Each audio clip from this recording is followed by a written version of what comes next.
face? What's that? Can you still not feel his face? It was a fun time though, man. And that shirt, man. I was very proud of that. Rob Paulson, the voice of Donatello in the newer ish Teenage Mutant Ninja Turtles, and Raphael on the one from when we were kids. He took one look. He was like, "Hey, I have that same shirt." I was like, "Yeah, you do." uh,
The Dorkening and all affiliated shows are not intended for anyone under the age of 18. The following may contain discussions or scenes that have adult situations, graphic violence, nudity, strong sexual content, and graphic language. This show is intended for mature audiences only. Viewer discretion is advised.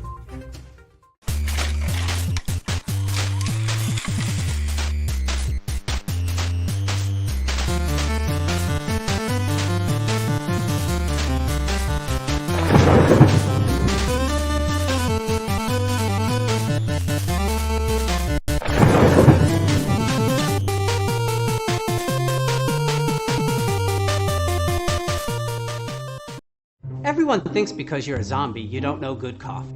Well, they're wrong. There's only one brew that gets my seal of approval. Deadly Grounds coffee is my guilty pleasure. The aroma is so intoxicating. It brings all of my neighbors out of the woodwork. Deadly Grounds coffee. Coffee to die for and zombie approved. It's good to get a little deadly. Use the front door! Oh, they're so disgusting. Hey, happy Wednesday, everybody. You're watching the Dorkening.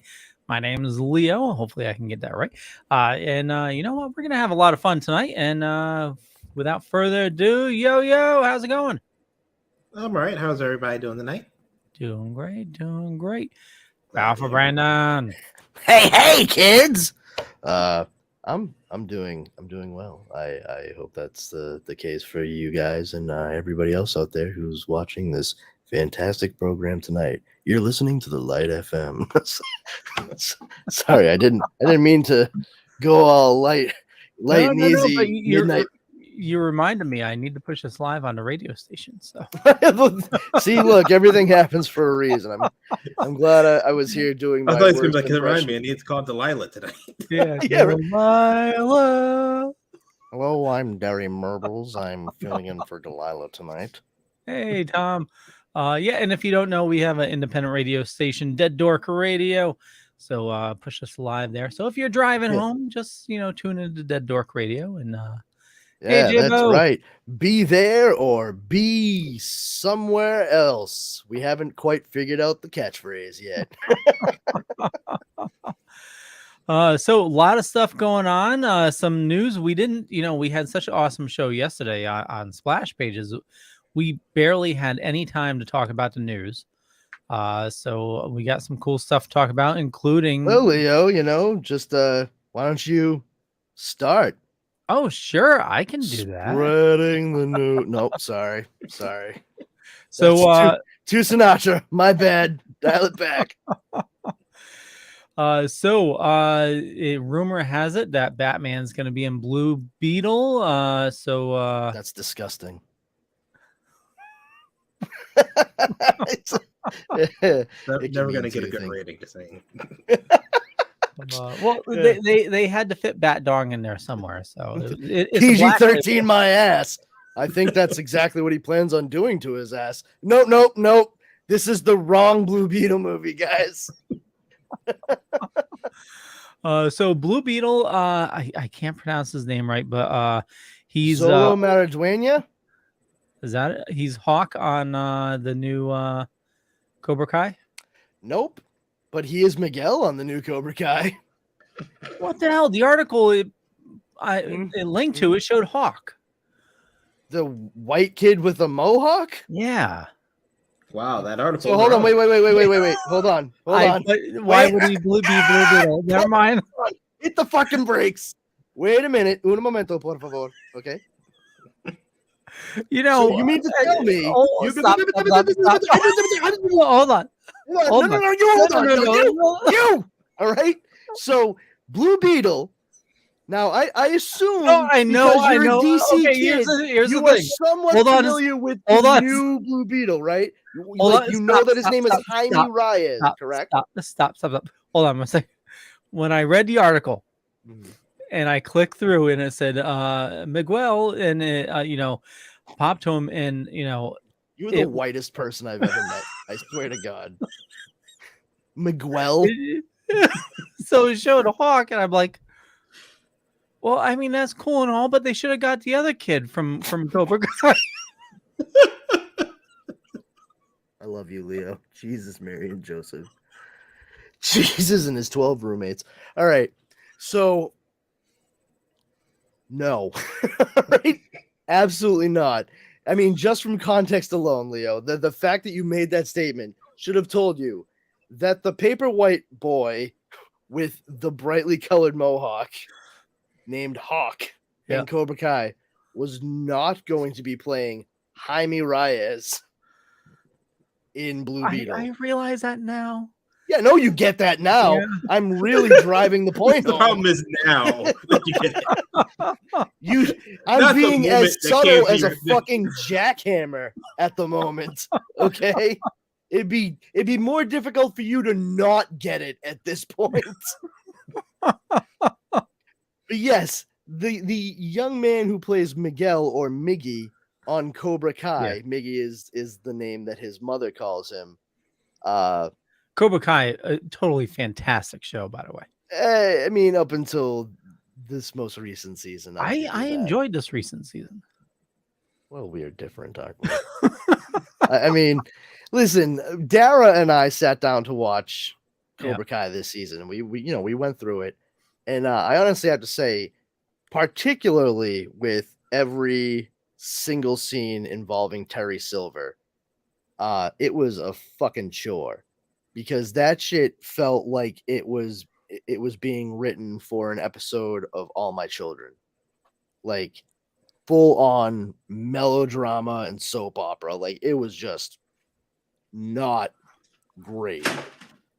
The other thing too is just we came up with a drinking game that would absolutely assure either almost instant inebriation or alcohol poisoning, depending on how far you take the game. Nice. Take a shot of alcohol every time you hear anyone at all say the word valley.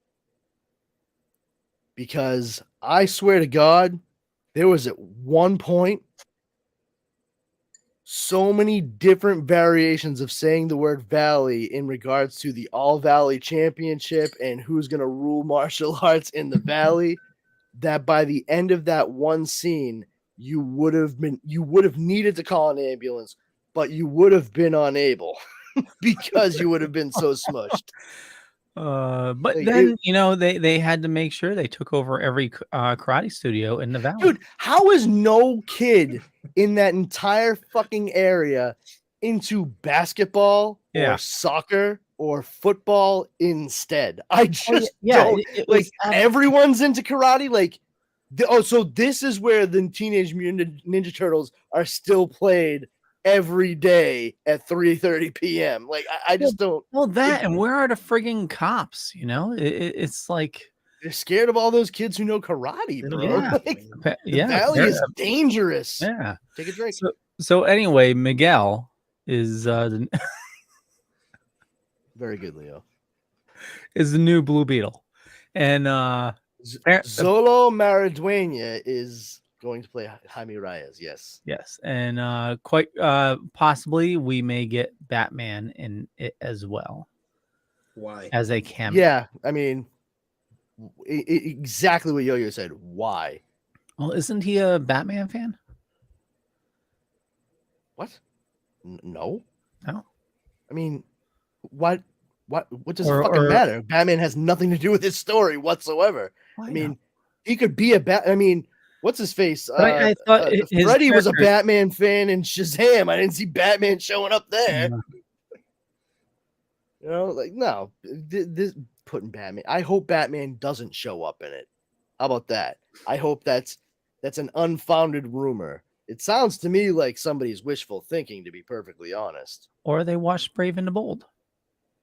Yeah, I feel like my wishful thinking comment lines right up with that. Like, I saw an episode of our cartoon once, and I want it to be just like that.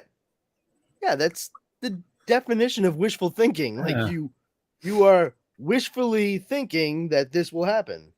Not you, but one, Yeah. Well, so, it definitely, so far as we know, it survived the cutting block from the DC project list. So it's yeah, I mean, it was actually must being have shot some as an HBO Max movie, and they decided, like, no, we want this to be theatrical. I think that's great because it's it's another superhero movie. It's for a younger demographic. It's great to have a Latino superhero out there. But also just the fact that for character, the different types of characters that we're seeing insofar as power sets, it plugs right into that, like, cosmic / mystical, like the middle ground between the two. And that's something that I feel we're probably going to see more and more of as these projects from DC Studios move forward. Particularly because at this point, when you think about it, both the Suicide Squad and Black Adam fall on either side of that line, and they're definitely two of the most popular things that they've done, and recent on top of that. Well, it's going to be exciting to get more, like, awesome comic book movies. Speaking of that, we have one coming out this week with Black Panther: Wakanda Forever, and the latest trailer. Now, I know I've been corrected like last night, but in the trailer that I saw, they mentioned Namor's as powerful as the Hulk, as strong as the Hulk or Thor. Yeah, Namor's pretty fucking strong. I mean, that's not anything new. I know that last night people were like, in water. I'm like, actually, he's pretty strong outside of water too. Like, it's sort of like the same thing as Aquaman. There's a little bit of interchangeability there.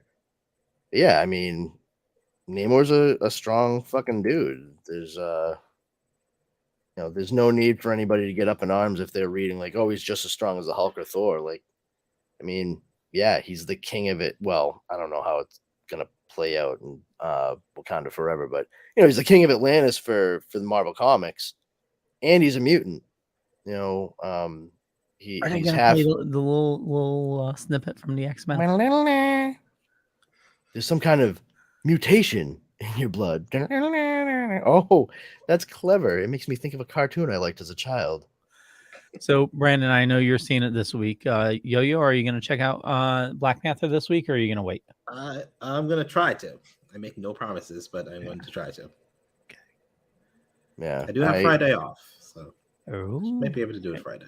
There you go. I'm just, I'm going in and hoping for just an overall good movie. I will say I'm still kind of like at a loss for the choice to actually kill off T'Challa within the MCU itself. I've not kept up on commentary from Chadwick Boseman's wife or family or representatives or anything, but I've said it before. Like, I just get the feeling like he felt very honored to be able to like be the progenitor of the role, but like to understand it was the role. If you look at everything else that Chadwick Boseman did, he's such a talented actor, and he disappeared into like real life people. He was able to delve in and make those roles speak for themselves and get past a point where you weren't seeing Chadwick Boseman, you were seeing, Jackie Robinson, you were seeing James Brown. You know what I mean? Like that's how good of an actor he was. And I think it's a detriment to his talent as an actor to force people to equate Chadwick Boseman with a role he played. Like that's not why he did what he did. He did what he did because he loved putting that role forward and disappearing into it. And this is the opposite of that. And I think he saw it as a responsibility to do it and do it well. And you could tell he was very proud of the work that they all did on that movie. And I feel that he would want it to continue and be inspirational, which was definitely one of his goals. And I just feel bad, like I said, for the kids out there who saw Black Panther and fell in love with the character, and they don't get that now. I think that probably more than anything else would probably break Chadwick Boseman's heart, because like when you really break it down, so many of these guys and gals who do this stuff, they genuinely love the reaction that they get from kids because they play these roles. I don't know. Like, I'm really hoping, I don't doubt that they'll be very respectful of Chadwick Boseman's part in the previous movie in the MCU, but it's probably going to feel a little, I would say probably clunky for a good portion of it, because they're really going to have to explain away that vacuum in a succinct enough fashion to get everything else rolling. And from what I understand, the movie is like 2.5 hours long. So that's probably a large part of the reason why it's going to be that long, because they have to do a slow burn to get to where there's action and other people start filling in roles. So, I hope for the best, and like I do with most things. And I like, the performances of so many people in it, that like from previous installment, that, how, if you want this movie to fail, then like go fuck yourself. Like, I mean, that's just dumb. Now, he didn't film any scenes for it, correct? No, he had passed away well before they had even started production on this movie. Yeah, you got to remember, he kept it secret for 4 years that he had colon cancer. Like, crying out loud. Man, bummer. Yeah. Well, it'll be interesting to see what they do, and yeah, hopefully it's the mouse, so there's a very high chance that they're going to be very respectful of the passing, and we'll see how it goes. Yeah, I I mean, think that your first like 30, 40 minutes are going to be like the fallout from that. yeah. But I feel like you're going to start introducing your Namors and stuff like that, like probably like at the 30-minute mark, like maybe a little bit sooner, or at least like start talking about the fact that is a looming threat. Yeah, within the 30-minute mark. Yeah. That's pretty much what I was figuring. Like the first like 30 to 40 minutes, exactly what you said, yo. So I'm bracing myself for that. I'm like, all right, like I could probably get up to pee in the middle of the first half hour and not miss like a bunch of like pertinent story. And that, I'm not saying that in a disrespectful way. I just it's also part of it is, and I know some people kind of got like choked up or whatever, and that's fine. No judgment, but it's sort of the same thing. I'm expecting to feel the same way I did at the very end of Ghostbusters Afterlife. I didn't mind how they used, spoiler alert for anybody that hasn't seen a movie that came out a fucking while ago at this point, but when they show Egon's Spectre at the end and everything, and they did a really good job with the CGI on Harold Ramis and what have you. I didn't mind any of that. Like some people thought that was schmaltzy, whatever. No, I'm like, no, that was a good button, in a nice way to say goodbye to the character for sure. But what immediately took me out of that, like that nice like oh, okay, look it, that was a great send off for the character, and a nice way for the audience to say it, but still be within the framework of the story being told. But then within the movie, like as he dissipates, it turns into the words "for Harold" in the sky, like straight up, like looking like credits, and then they still cut to showing the bridge with the Ecto-1 running over it towards New York City. I'm like, the movie wasn't over. I don't care if there was only 30 seconds left. The movie wasn't over. You just pulled me directly out of this while you were still finishing telling your story. So now instead of being able to focus on the story you're telling me, I'm thinking about the things that happened outside of this story. That's not good storytelling.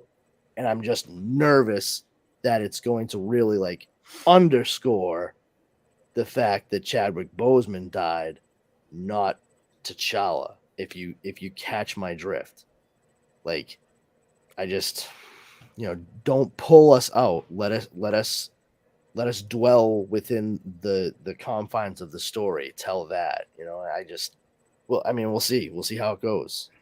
I think Ryan Coogler's a very talented dude, so I'm sure he came at it with 110%. So, do you think they will kill off the character off screen, or you think they'll do like a CGI battle or something? I think I don't know either way. I'd say there's a stronger likelihood that it's off screen.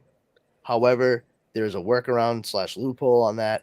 They could very easily have him in the Black Panther suit, Exactly, yeah. so you don't see his face or anything, and that's how it happens, and we never see him, his visage at all at that point. So that's likely how it's going to go, one of those two ways. Yeah. You got to, the thing is, it's probably going to be in the suit because you have to show the audience something. Yep. There needs to be an in-story like acknowledgement of the fact that like this dude, T'Challa is gone. He's been killed while being Black Panther, probably doing something incredibly heroic, and now it's gonna fall to all of his family and loved ones to both properly grieve him and take up his cause. So we'll see how it goes. Well, it'll be interesting regardless. So tune in next week. We'll certainly talk about it. We'll try to do a spoiler-free discussion. But We'll try, but there's no guarantee. So I'm just come in here and start yelling stuff. no, it's friggin' so I know you're not watching this, so I need to make sure you're up to date. But thank you so much. My weekly Andor update, right? Is that what I'm getting right now? I'm gonna bring out my nightcap. Sorry. I've been forcing myself to watch this damn show, and I think I'm actually starting to enjoy it. You think you're starting to enjoy it, Leo? You were in like episode 3, and you're like, it's pretty good. I'm like, yeah. What a fucking surprise, Leo. I mean, I get some points are definitely boring or ridiculous, like that one officer that was unemployed and whatnot, and I harped on this. This one had some odd moments. Mon Mothma is trying to she needs to fund the Rebel Alliance, and she comes from a wealthy family, but due to the Empire's new rules and regulations, she can't just take her money. So and that's how she started that whorehouse on Tatooine. No, wait, sorry, wrong Star Wars. Well, she actually makes a deal. Well, she doesn't make a deal with Mephisto. No, yeah, she was approached by a gangster to and it's not a slithery one. Solo.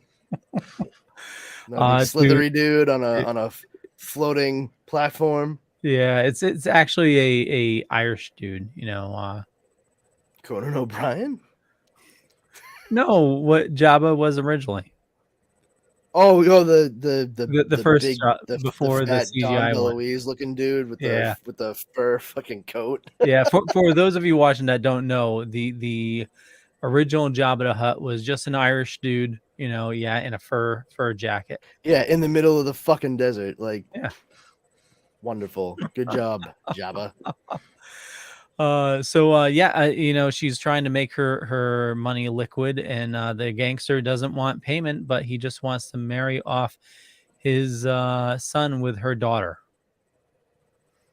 So she basically said no to that. Okay. Whew, good, man. Yeah. I was sweating it for a second there. Yeah, I know. For a second there, I thought we were watching Game of Thrones because it was like. But you never know. There could be like a Tatooine dragon fly by that, But I would sooner clip my nuts in my car door than fucking watch something like that. I would sing false. I would sing fucking soprano for the rest of my life. If they mix Game of Thrones with Star Wars, I think that'd be pretty cool. Oh, why? God. Why would they do that? Seriously, why? Like Star Wars is already like really fucking pushing it for me, and I'm not a big fan of the fantasy genre. This is just me personally. So, like, if you really wanted to like push it to the point where I'm probably just gonna shut down completely, it would be to combine both of those things. Yeah, get a Star Wars dragon in there. Yeah, you know what? I'm done. Find another dealer. I'm good. I'm not playing blackjack anymore. You're cut off. Everybody's cut off. No one plays at this table. So a majority of the episode was Andor trying to convince the other inmates that they needed to revolt and take over the prison. So he started a union in jail. Phenomenal. Well, he needed to convince what the hell is his name? He was in the first Black Panther. Okay, let me see. Andy Serkis. Yes, yeah, Andy Serkis. Oh, damn it! I was gonna go with everyone but him first. So Andy Serkis is he's the leader of Level 5. He's also an inmate, but in Level 5 is that's where Andor is.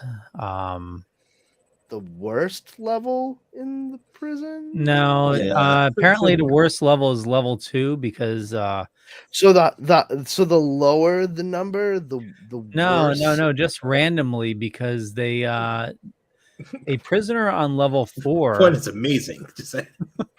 a prisoner They have quiches down there. Level 2 makes level 5 look like level 7. So I know this sounds absolutely fascinating, but it's a miracle that I can remember. Fascinating remember it means all. something different in Yeah, Connecticut. Let me it just look does. this. So a prisoner served his time and was being released from level 4, and they transferred him to level 2, and they Then he found didn't out. really serve his time, then, right? Because That's the whole you're thing. still in prison. This is the Empire. Every prisoner is there to work until they die. Oh, so they're all prisoners of conscience. Wonderful. That's a fun term you can learn more about if you check out Amnesty International, kids. So yeah, since it was the same prison, they made a mistake. They were supposed to transfer him to another prison. Level 2 found out and had a revolt, so they electrocuted all of level 2. And that's how they keep control of the prison. Is there's very few guards, but if anybody gets out of line, they turn the floors on and zap people. So hold on, when you say they electrocuted him, you mean they shocked them They fried them to death. to death? Okay, all right. Well then, Yep. that's what I had in mind when you said electrocuted, and Yeah, got it. well, they made sure you knew that because in the beginning, well, like 2 episodes ago, one prisoner was like fed up with it and decided to commit suicide by just stepping out of his cell at night. Oh yeah, you Yeah. mentioned that. So yeah, That's cute. I mean, I've read that Stephen King short story / seen the movie Stephen King's Cat's Eye, but that's nice that they cherry picked a torture from Quitters Inc. starring James Wood.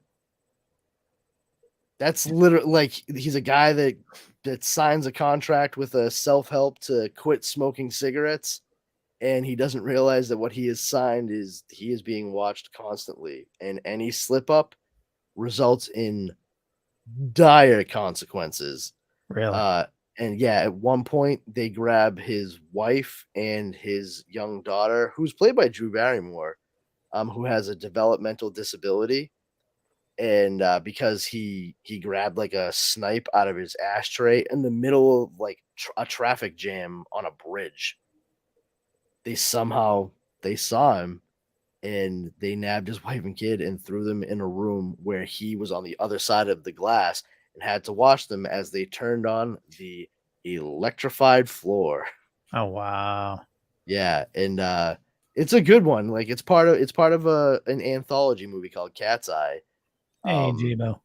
And I read the short story and I was like, this is fucking horrifying, especially because at the end of it, they were the Quitters Incorporated was recommended to the guy by someone else, and they have that guy and his wife over for dinner, and they tell James Woods after his wife and his daughter get shocked a shitload of times. His wife's like, "Oh my god, I can't believe you're doing this for us." Blah blah. I'm like, "You're fucking real.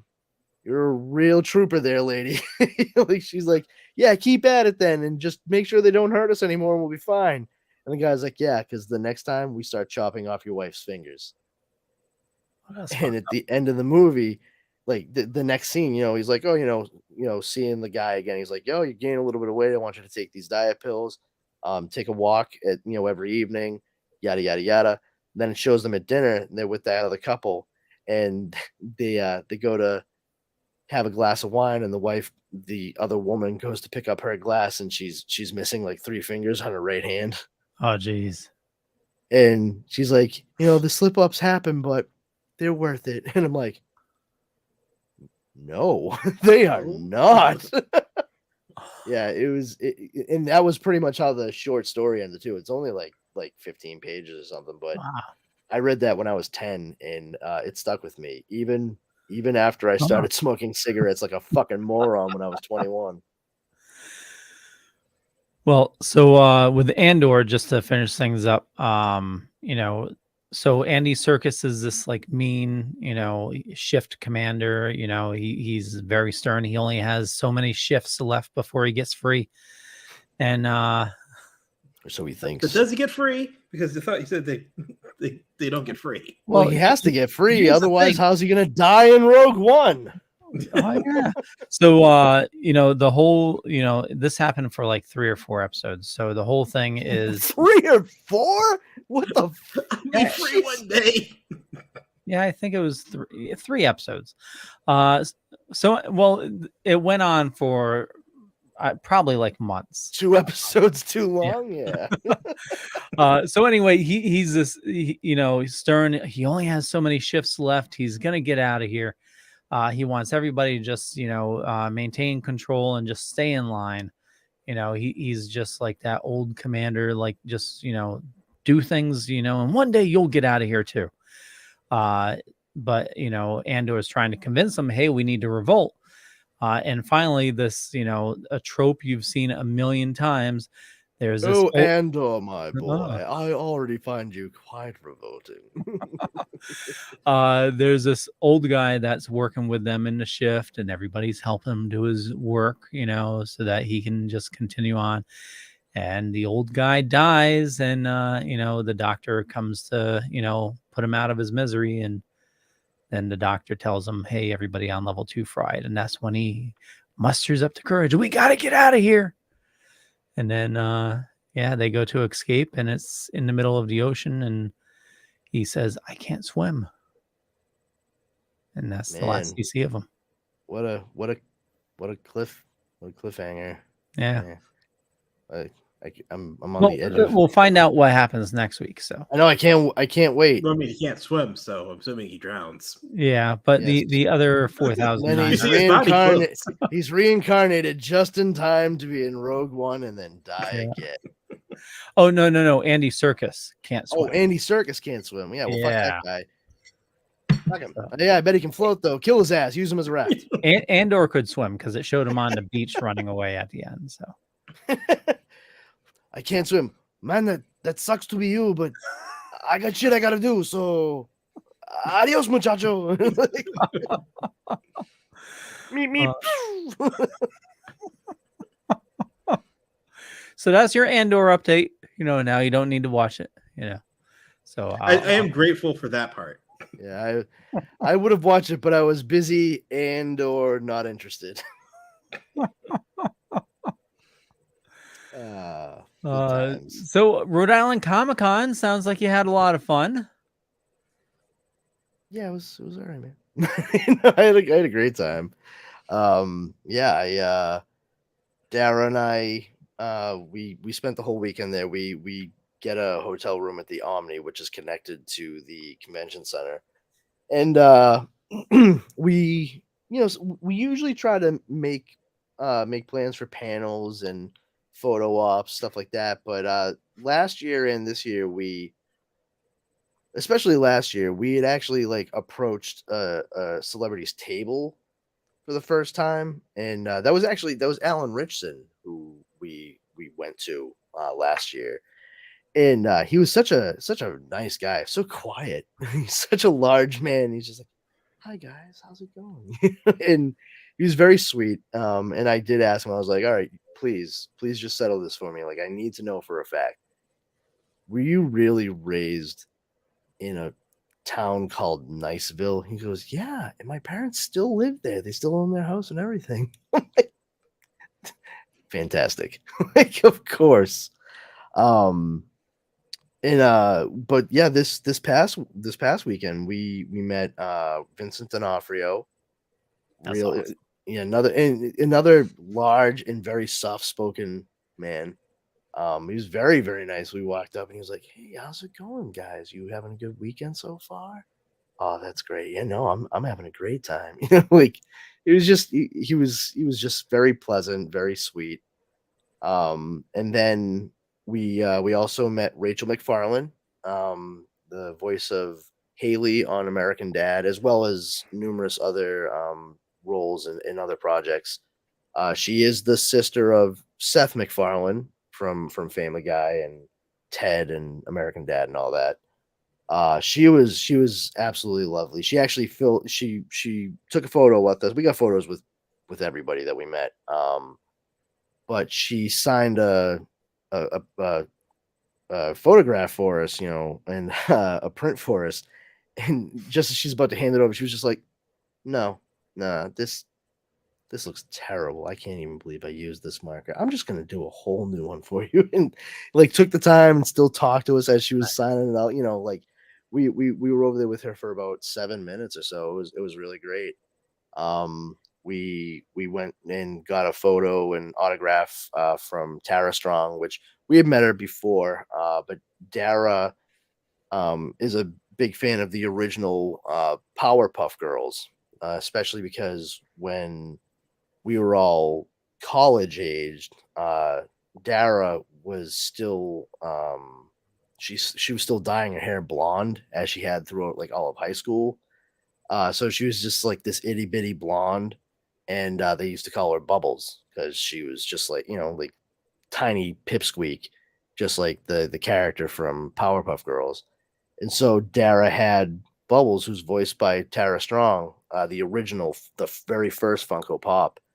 And when she actually like pulled it out of the box, like Tara Strong and her boyfriend, they were like, "Oh my god, like we haven't seen one of these in forever," and not since the days of cartoons and inaugural programming.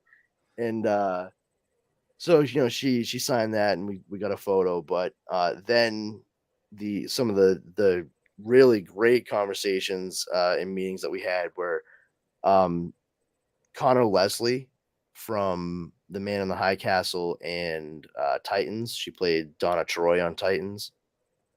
She was an absolute delight.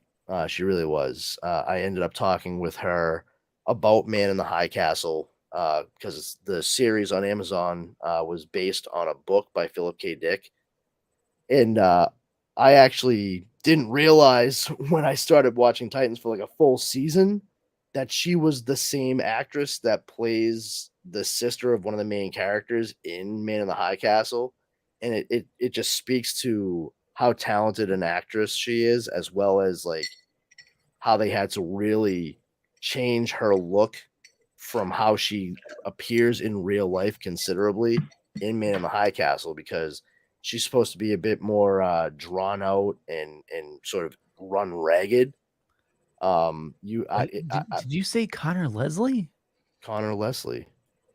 Hi, I'm Connor Leslie. I play Donna Troy Wonder Girl on Titans and Trudy Walker on Man in the High Castle, and you're watching The Dorkening. There you go. Yeah, that's her, man. Yeah. And yeah, she was great. And when I said that to her, she like lit up. She was like, "Thank you so much." Apparently she was like, I had to fight with them on Man in the High Castle. They gave me, and she was like, they gave me Pretty Girl Exhausted, which was just like they put some dark rings under her eyes and that was it. She's like, "No, I need to look like on the verge of being absolutely sick. Like I need to look like I'm about to pass out at any given moment." And it worked. It really did. And I told her about like my own personal history, because my father was he lost his dad in the Battle of the Bulge in World War II, and because of that, my grandmother was only 1 month pregnant with my dad. So my grandfather was killed 8 months before my father was born. And that means he ended up being the youngest of 5 instead of like the middle of 10 if my grandfather had survived. And because of that, my dad had, not because of that, but my dad grew up and he was a teenager when the 60s hit. So he was already like a geek into like the Phantom and the Shadow and all that stuff from the 40s, when he would have been really little, coming into the 50s, radio programs and stuff. And then the Silver Age occurred for DC and Marvel. So you got Fantastic Four, Spider-Man, the Incredible Hulk, the Silver Age Flash, Green Lantern, and he loved Star Trek, the original series, everything, and he also loved history, and he devoured as much as he could about Nazi Germany, because and this is something that I've realized over the years, like it was something that inexorably changed his life, and mine, like all of our lives, like my cousins and everything. And especially because he never got a chance to even meet his father, I think it was kind of taking like that fear of the unknown and trying to make sense of it, like to see the unreasoning hate that was the cause of all this, to try to understand what it was like to just be that inhuman. And of course, nobody can. I myself, I used to watch and read a bunch of stuff because it was sort of the same thing. I was trying to like wrap my head around it, and it got to the point where I was like, I was making myself sick. I don't do well with jumping into that stuff unless I'm like really prepared, because it's all fucking gross. It's the same thing when I read about slavery here in America, and also when everybody shipped over when South America was first landed on. It's all fucking nightmarish and gruesome, and not enough people understand that when we talk about those things. But my father, I think, was trying to take some of that and just get some kind of meaning behind it. Like, I need to know, like, why this took my father from me. Like, why was this a thing? Like, how did it happen? And Philip K. Dick wrote his book, The Man in the High Castle. So it's a science fiction book, and now it's an alternate history, and like the Nazis actually won. It's like, well, that goes right there with like history and science fiction. And my father, like, probably inadvertently like pushed me towards like loving alternate reality stuff. Hence, like, I'm into like what ifs and Elseworlds and everything. But I told Connor Leslie all this, and she was just like, "Oh my god! Like, thank you for telling me that. Like, this just like made my day." And I love alternate reality and alternate history stuff too. And I was like, "Oh, you should check out my podcast, Comics Paradox. It's on the Dork." Blah, blah, blah. And she was really cool. And then we went over and met with Jason Marsden, voice actor. He was Max on Goof Troop and a Goofy movie. Voice of what? Robin? Was he the voice of Robin? Wait, did you say Jason Marsden? Oh, Christ, I'm a crap. What's happening? Jason Marsden here. One more time. Hey, Jason Marsden here. I'm the voice of Thackeray Binks in Hocus Pocus and Virgins. You're watching... I forgot what it was. The Dorkening. One more time. Hey, Jason Marsden here, voice of Thackeray Binks in Hocus Pocus, Virgins. You're watching The Dorkening. You still just have the raw footage of that. I just can't even cut it. So it's...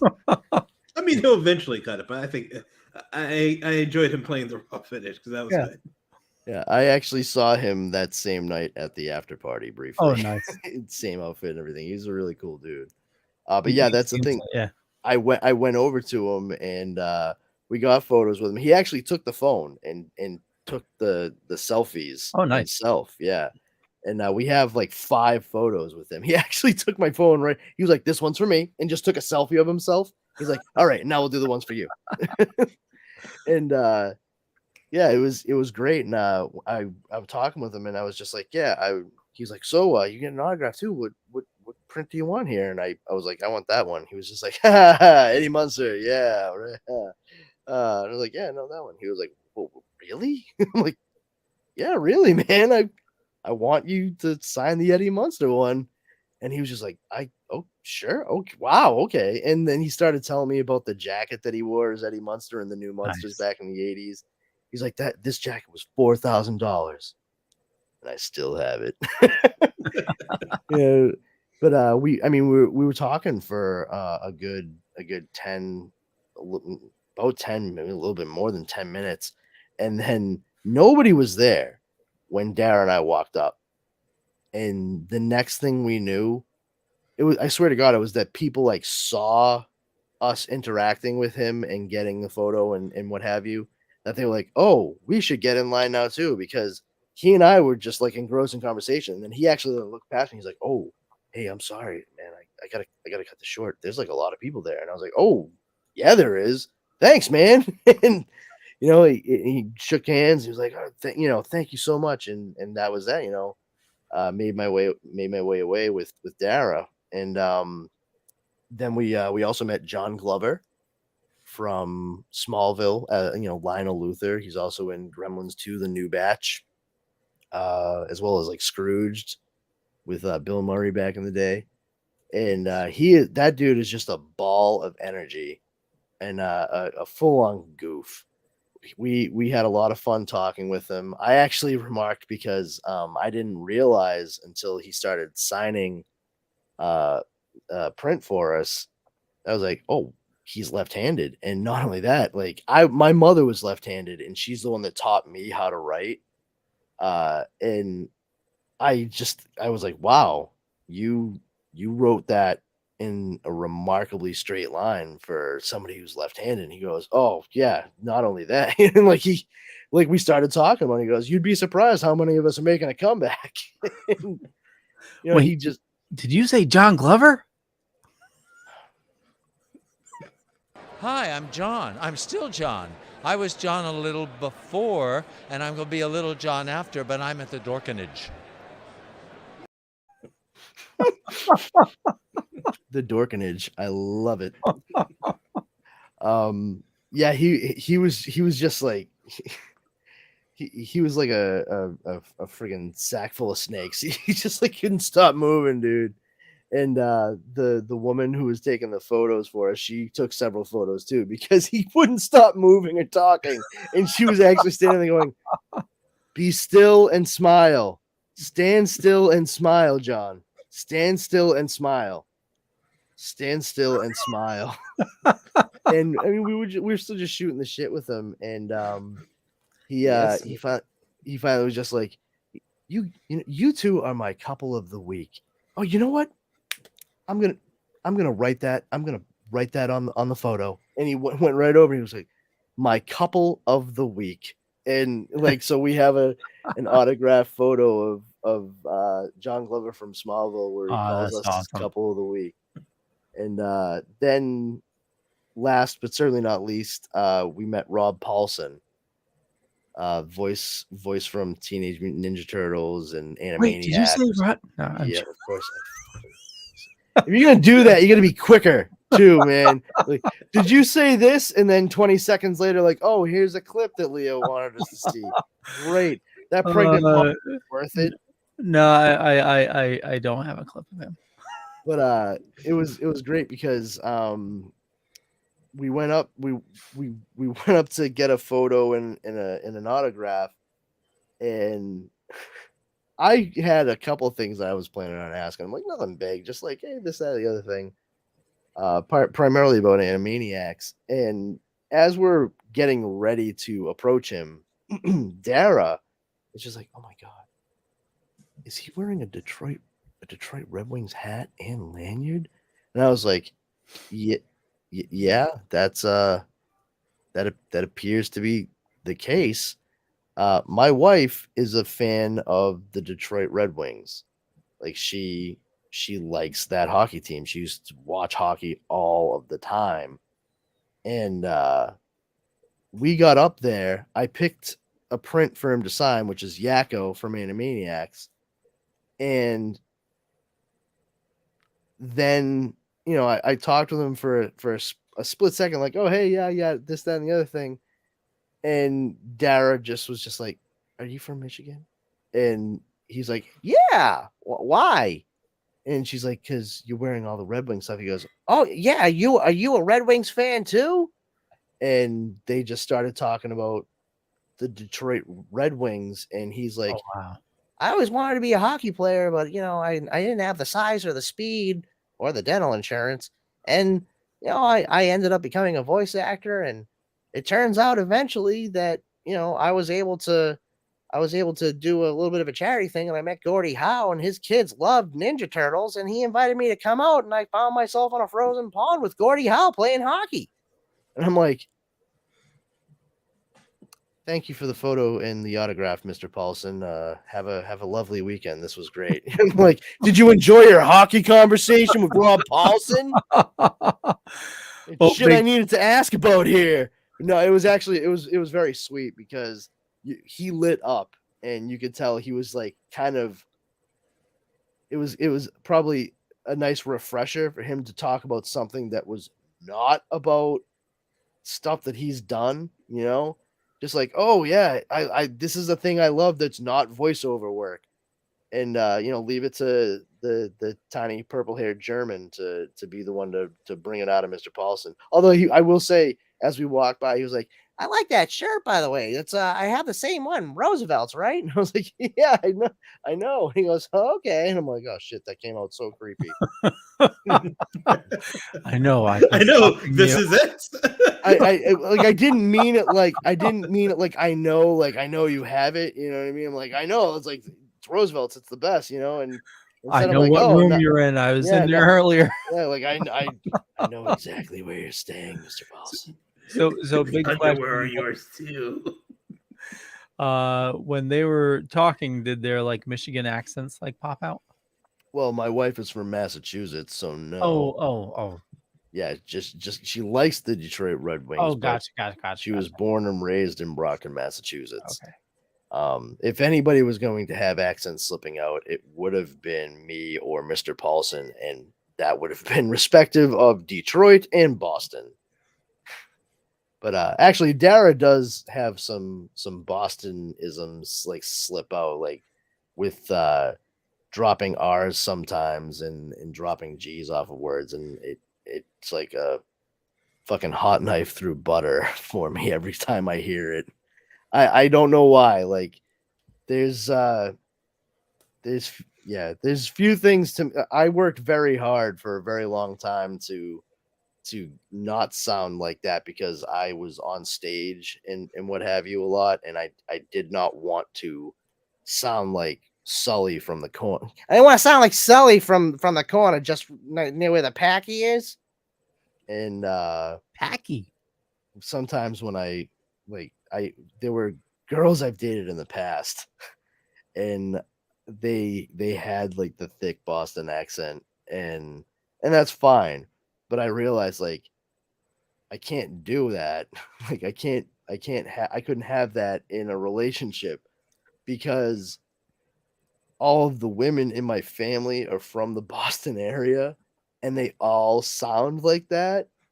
And the second I would date a girl and she would talk like that, I'd be like, nope. I hear every aunt, my mom, all of my cousins, a little bit of my grandmother's like, nah, I'm good. Via con Dios, you can go your own way, as Fleetwood Mac said. Not a problem. But yeah, it was just like going around checking that, talking to those people. That was fantastic. But I mean, there were so many people there this year. It was definitely a significant uptick from last year's ComiCon, which was the first one since the pandemic had hit. Yeah, I mean, it was really well done. And from what I understand, you guys who came down, especially Rich and Drew, Velvet Joker and Drew, they had some really good experiences going from individual to individual as well, which I know with it being like a quote new con, they were a little like apprehensive about. Well, it was definitely their first time, like, and it took a while to convince them because, I knew I'm a big guy. I know I wouldn't have been able to, move as fast as they would. So, I gave both of them the press pass and I bought a regular ticket so that I could, find my way in. I said, just get your way in, start doing interviews, just have fun with it. Back at the hotel, I gave them instructions on how to run the equipment and everything. They did a great job. There was only a few minor, technical issues, but I just wanted them to just go out and have some fun and see what they could do. And They did that for sure. oh yeah, totally. It was definitely, I have to tell you though, it was great seeing you and Dara. But I was on the verge of being dead when you guys ran into me. Yeah, I mean, not for nothing. In a very sweet and concerned way, Dara did turn to me and she was just like, "Does Leo always look like that?" And I was like, "What do you mean, the face mask?" And she was like, "No, he looked very tired. Like he probably was about to like pass out." And I was like, Oh yeah, I was on the "Oh, verge. I did not catch that, and no, he does not. Like I really didn't." But you got to remember too, like I know I say it on the show, but I'm not exaggerating. I do have ADHD, and I also have anxiety, like general anxiety disorder. So the fact that I was around so many people, there's a lot for me to try to process in that situation. So some of the finer details, like my friend whose face was mostly covered, may have passed me by when you weren't feeling too great. But Dara, she zeroed in on it. She was like, "Yeah, is Leo like always like that quiet? Does he always look like that?" I'm like, "No. Like, do you think he was okay?" And I was like, "Well, I mean, now I'm thinking he wasn't." and then like later when I spoke with Rich and Drew, like, "Yeah, no, Leo was not doing okay." I'm No. like, "Yeah, I get it, because I was going around and like, well, to be perfectly honest, like especially after that first, because we had already walked around for several hours on Friday, and then had started early in the day on Saturday. I was a hurting unit. Like I was wearing like nice gel inserts in my comfortable ass like Nike Air Max Pluses and shit, like it's like walking on marshmallows. And I was still like finishing out, the day. For me personally, like I'm so glad that my hotel was connected and I could go Yeah. back and forth whenever I wanted. Because like we went upstairs at one point just to like decompress, and I drank like a full bottle of water with 2 ibuprofen, and just like I undressed and put on my basketball shorts and a t-shirt, and I was like, "I'm just laying down. I'm just laying on my back. I'm not going to sleep. Don't worry, I'll put the CPAP on if I nap. It's fine." And then Dara was like, "Hey, are you falling asleep?" I'm like, "No, I had an itchy nose. Like I went, it's not a snore. Get off my back." Well, our hotel was a mile away, and figured, oh, we can walk it, but then trying to find the entrance of the con, waiting in line to get in, and finally getting in, walking around trying to find the guys, and yeah, it was. And I also overdressed, so I was like, Oh yeah, well, in your defense too, Leo, this was such an unseasonably warm weekend oh yeah, for I the Rhode thought, Island yep, ComiCon. That's one of the things I love about it, is that it's November, so it's usually much cooler outside. And I personally, I was kicking myself because I should have packed shorts at least for like the first part of Saturday.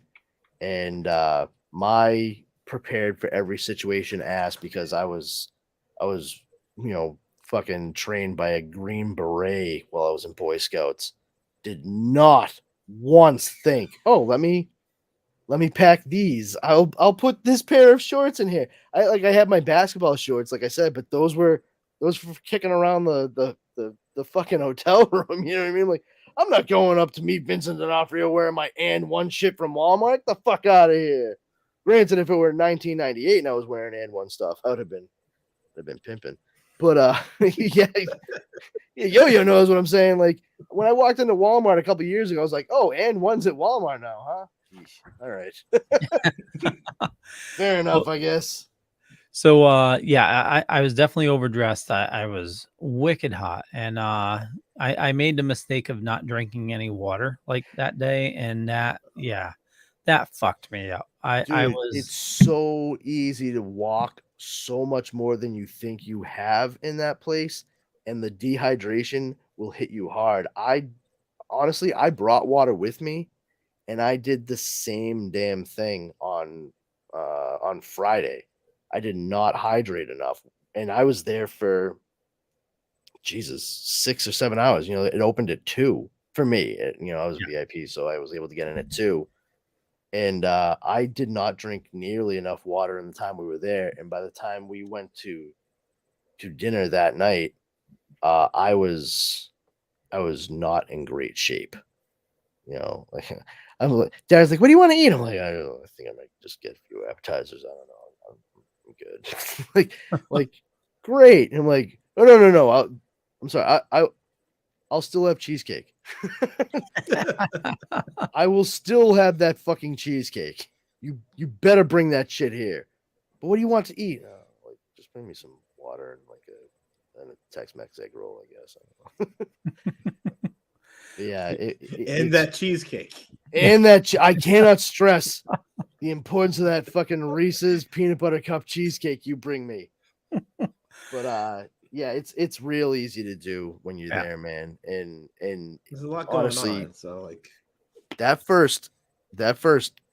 Saturday too. I mean, it got so warm. The people at the convention center Saturday was warm. They did not realize that they needed to turn on the air in the convention center in its entirety until 3:00 in the afternoon, I want to say. And that's going from 9 a.m. Yep. It's a lot of body heat and gross breath coming out of people. Yeah. I would not want to be a Snickers bar in anybody's pocket on that day, I'll tell you. So very lucky, very thankful for the Token Dead guys and Bill Diamond. They let me crash in his booth for a while, just to recoup. But then the walk back to the hotel, didn't realize it was uphill pretty much the entire way. Oh man, Jesus Christ! Save your shekels, man. Seriously, save your shekels. Yeah. I should have Ubered or something like that, or. Well, no, I mean, seriously. To get save your fucking shekels and see about getting a fucking room at the Omni. It's right there, dude. Well, I was talking to my wife about it, and I mentioned the price about it, and she was like, if it's something you really want to do, it's it'd make it more enjoyable, and then, but next year will be. Well, and not only that, I mean, but if you get Rich and Drew there too, I know, that's true. You know what I mean? Then you guys can split it, and you get yourself. And the thing is too, Dara and I, we got a nice big room. We got a king size bed and what have you. So you guys could probably get a room that's still pretty nice because the Omni's not a bad hotel. Yeah, but you guys get a room that's more suited for 3 of you. Doesn't have a fucking king size bed that they're gonna charge you up the wazoo for, and that's that. I would say just spend the $5 per day to get the higher speed internet, the Wi-Fi that they have, because that's how I roll. I brought my tablet with me, and when we were kind of winding down for the evening, we watched pretty much most of the season of Big Mouth that just premiered on Netflix. Nice. So I was walking around my hotel room hachi machi. That might be goddamn prodigy. He may very well be his own hormone monster. That might be something to do. We'll have to see how next year does. I I went to the I know this is totally not a geek topic, but I went to the doctor's yesterday, and he suggested I do a new prescription. And did you see it in the chat? I did, and I looked it up Yeah. too. $965. Yeah, I mean, I didn't look up the price. I looked up what the fucking medication. Oh, okay. So I was like, what does this do? Like, yep.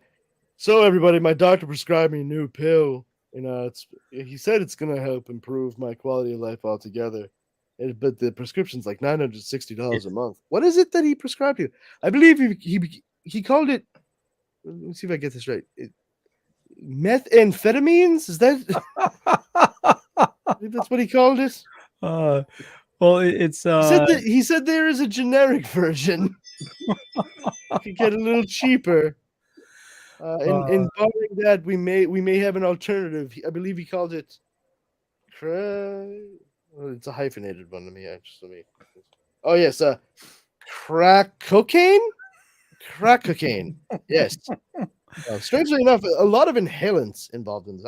I think they're both inhalers. Something about breathing it in. I know that. Well, the way he described it, and just being totally honest with you guys, he said it's essentially like a gastric sleeve, like in a shot. Yeah. And it's a self-administered, shot you take weekly. Mhm. So I'm gonna give it a try. Yeah, it comes in a pre-measured pen. Yeah. You likely inject it in any of the same spots that you would insulin, I would imagine. And matter of I fact, told you, I fucking looked it up, dude. I wanted to know. Yeah, and apparently that's what it came from. It was a something to do with like a diabetic medicine, but they found out, it does all these other things, and so it'll be interesting. But I'm gonna wait till my insurance switches, resets for the year, and that way I can easily wipe out my deductible, because we know insurance sucks. So it's, yes. America, you're the Yeah. best at being the worst. It's open enrollment, and so that reminded me I need to look at that packet. Yeah, There definitely. you go. Hey, good thing Leo started talking about it. Yeah. That's right. Here at the Dorkening, we're going to remind you to check out your open enrollment for insurance benefits at your work. I mean, it's still more interesting than Andor, so we got that going for it. True. It's nice. So true. It's real nice. That packet is way better than wasting my time doing that. Wait, Yo, did you say Mitchell Whitfield? Hey, this is Mitchell Whitfield. You may know me from Friends, My Cousin Vinny, TMNT. Doesn't matter. Either way, I'm happy. And this is the Dorkening. Just the quintessential Norton. Yeah. So I got a couple more. I'll randomly do them throughout the show. Oh, wonderful. Yeah. Wait, did you say Maurice LaMarche? No one said Maurice LaMarche. Jesus fucking. This is Maurice LaMarche, voice of Dr. Egon Spengler from The Real Ghostbusters, the Brain from Pinky and the Brain, Lieutenant Kif Croker from Futurama, and you're on the Dorkening. Lieutenant Kif Croker from Futurama. You should have done it as Morbo. Morbo. Well, actually, he did one for Splash. I think Morbo's in there. This is Maurice LaMarche, voice of the Brain from Pinky and the Brain, and Morbo the newscaster from Futurama. And you are on Splash Pages. Good night. There we go. Nice. Are you pondering what I'm pondering, Pinky? I think so, Brian, but if there were two erasers on a pencil, what would be the point? I actually am not a fan of Pinky and the Brain. No? No, they're mostly because, like, for me personally, they were just like so overdone. I liked Pinky and the Brain when they were part of the different vignettes that were shown on the original Animaniacs, and they varied so much of what they did from story to story. Like, it wasn't just always Pinky and the Brain. Like, you would get Good Feathers or Slappy the Squirrel or Rita and Runt. And then they made the Pinky and Brain show. And So Mindy and Buttons, yeah. Okay, lady, I love you. Bye bye. And you know, I got a kick out of that. I also liked Chicken Boo. I thought it was so stupid when I was a kid. Like I got a kick out of the Chicken Boo sketches. It was I really did. And but when they made Pinky and the Brain a separate show from that, I remember checking it out. I was like, this is too much Pinky and the Brain for me. Like I preferred them in much smaller intermittent doses as opposed to like a full like 22 minutes of them every week. And it's like they heard me say that or think that from when I was in like 7th or 8th grade. And when they did the new Animaniacs on Hulu, they were like, what is it that Brandon Powers said he specifically wasn't a fan of? Oh, Pinky and the Brain? Yeah, nothing but Pinky and the Brain on this new Animaniacs. Let's just do that. And I want. Did you say Marilyn Gigliotti? No, you did. Jeez. Hi, I'm Marilyn Gigliotti. You may know me as Veronica from Clerks and Clerks 3, and you are on the Dorkening. Got it on the 37th take. In a row? Because that's a number from Clerks. If you've seen it, wink. You know, if you wink, you don't need to say a wink. Oh, okay. Wink. Yeah, she's really cool. She's super tiny. She's so small. Yeah, last year at Rhode Island ComiCon, they had the Clerks 3 cast there, and Dara and I got a photo with all of them. It was really cool. I was wearing my Fleischer Superman T-shirt that day. Oh, nice. Yeah, and Kevin Smith. It's very funny because we met him a couple of times, and when we met him at Jay and Silent Bob Reboot in Portland, Maine, I actually dressed as Brody from Mallrats. Like I have the same brown 70s finger hut jacket. I found the shirt that Brody wears, which they made specifically for Mallrats. It's an amalgamation of the faces of everybody who tried out for the role of Brody. Some relaxed jeans and an old pair of black and white Nike Air Force Ones that look incredibly similar to the black and white Airwalks that Jason Lee wore in Mallrats. And the only thing that I was kicking myself for is I didn't have a small plastic like Dixie cup to carry around with me everywhere. But when we walked around the corner at Jay and Silent Bob Reboot, he grabbed me by the like lapels essentially of the jacket. And he was like, "Oh, I know what your fucking favorite scene of the movie was." When Brody showed up, yeah, no shit. But when we came in and I was wearing that, like I was wearing a button down, open, long sleeve shirt, sleeves rolled up. He grabbed me by the sides of the shirt, and he was like, and looked at the suit, and he's like, "Holy shit! Look at that shirt! That's incredible! Fucking A, man!" And I was like, "Yeah, fucking A, man, indeed. Let's take this photo." It was awesome. You know, it was like such a great interaction. The first time we met him at Boston Fan Expo was really funny. Dara was still dyeing her hair red, like a natural red color. And my wife is tiny and very cute. And we strolled up, and Jason Mewes was the one like coming to the front of the line to bring everyone over to take photos with he and Kevin. He grabbed the both of us and he goes, "All right, now." He turns to Dara. He goes, "Now you stand next to Kevin. He's definitely gonna want to meet you. Come over here with me, man." I was like, "Yeah, I'm not mad about that. I get it. Makes perfect sense to me."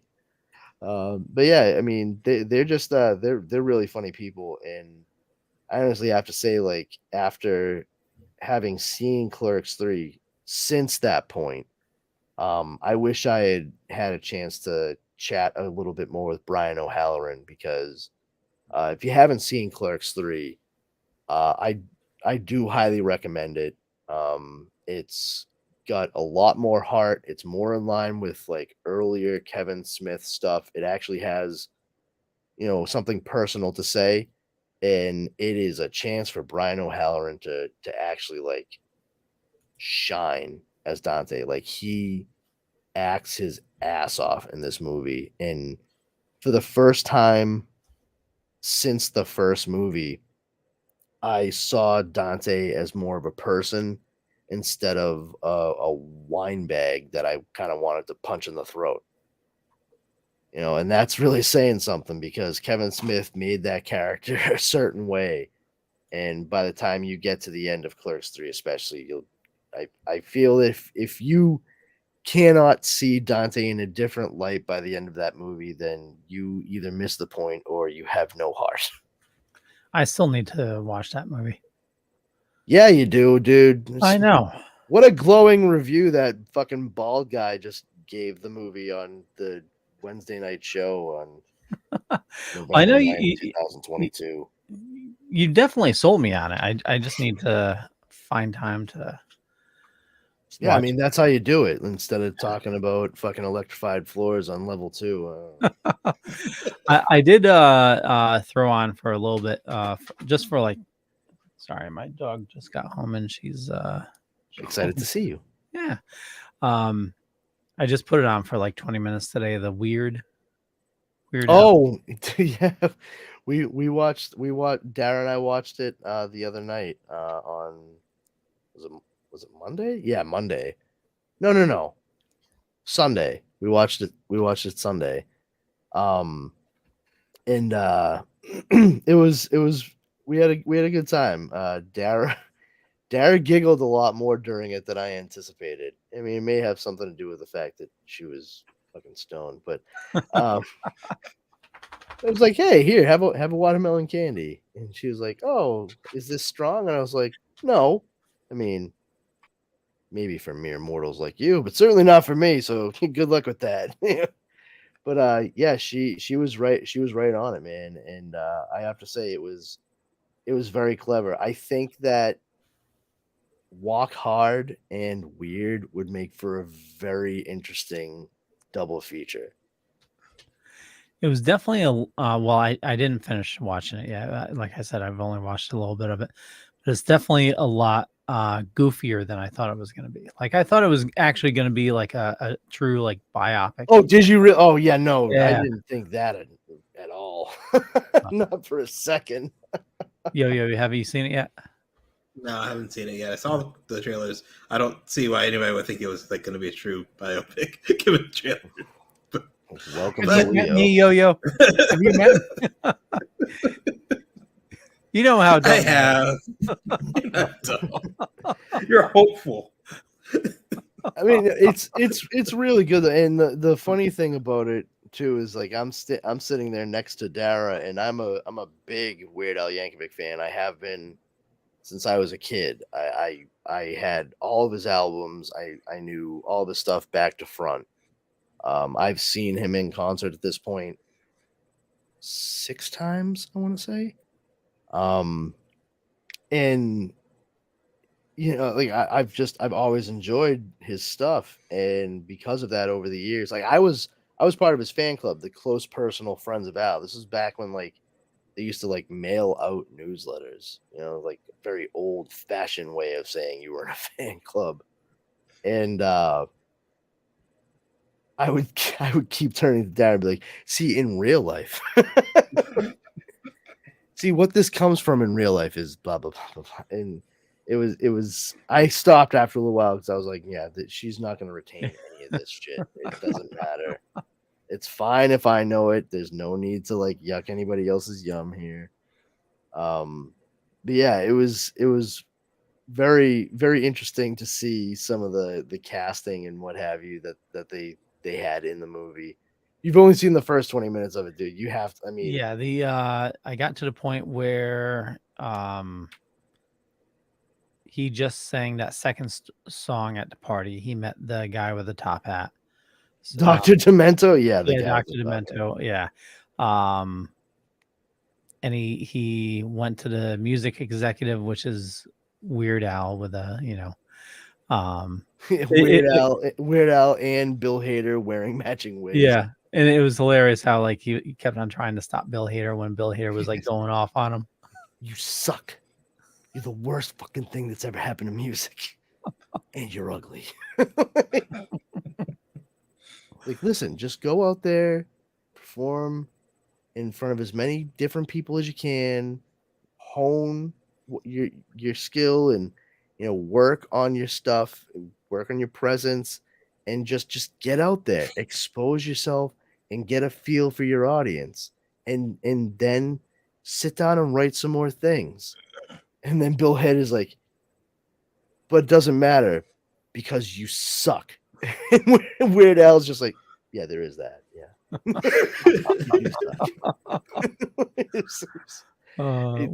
I'm enjoying it. Well, man. Yeah, listen, like I said, watch the movie, and when you finish it, what I said about it being a perfect double feature with Walk Hard, the Dewey Cox story, will make a lot more sense. I've never seen Walk Hard. Come on, son. Oh man. Like, what, Leo? What? What the? How could? Do you know what Walk Hard is? No. This interview is over. Walk Hard is a biopic parody movie starring John C. Reilly as Dewey Cox, and it's supposed to be like a play on like Johnny Cash, like Walk the Line and stuff. Okay. And it's quite hilarious. Yeah, they actually show him going through the decades with his popularity, drug problems, alcohol problems. And one of the very cool things about it is they actually do have different songs throughout the eras that the movie takes place in that they made specifically for the movie, and they zero right in on the sounds of the time. But I gotta, I mean, like, one of the funny, it's so fucking bonkers to me that you don't even know what it is. But like, Weird is a good movie. But my absolute favorite movie so far of 2022 is Everything Everywhere All at Once.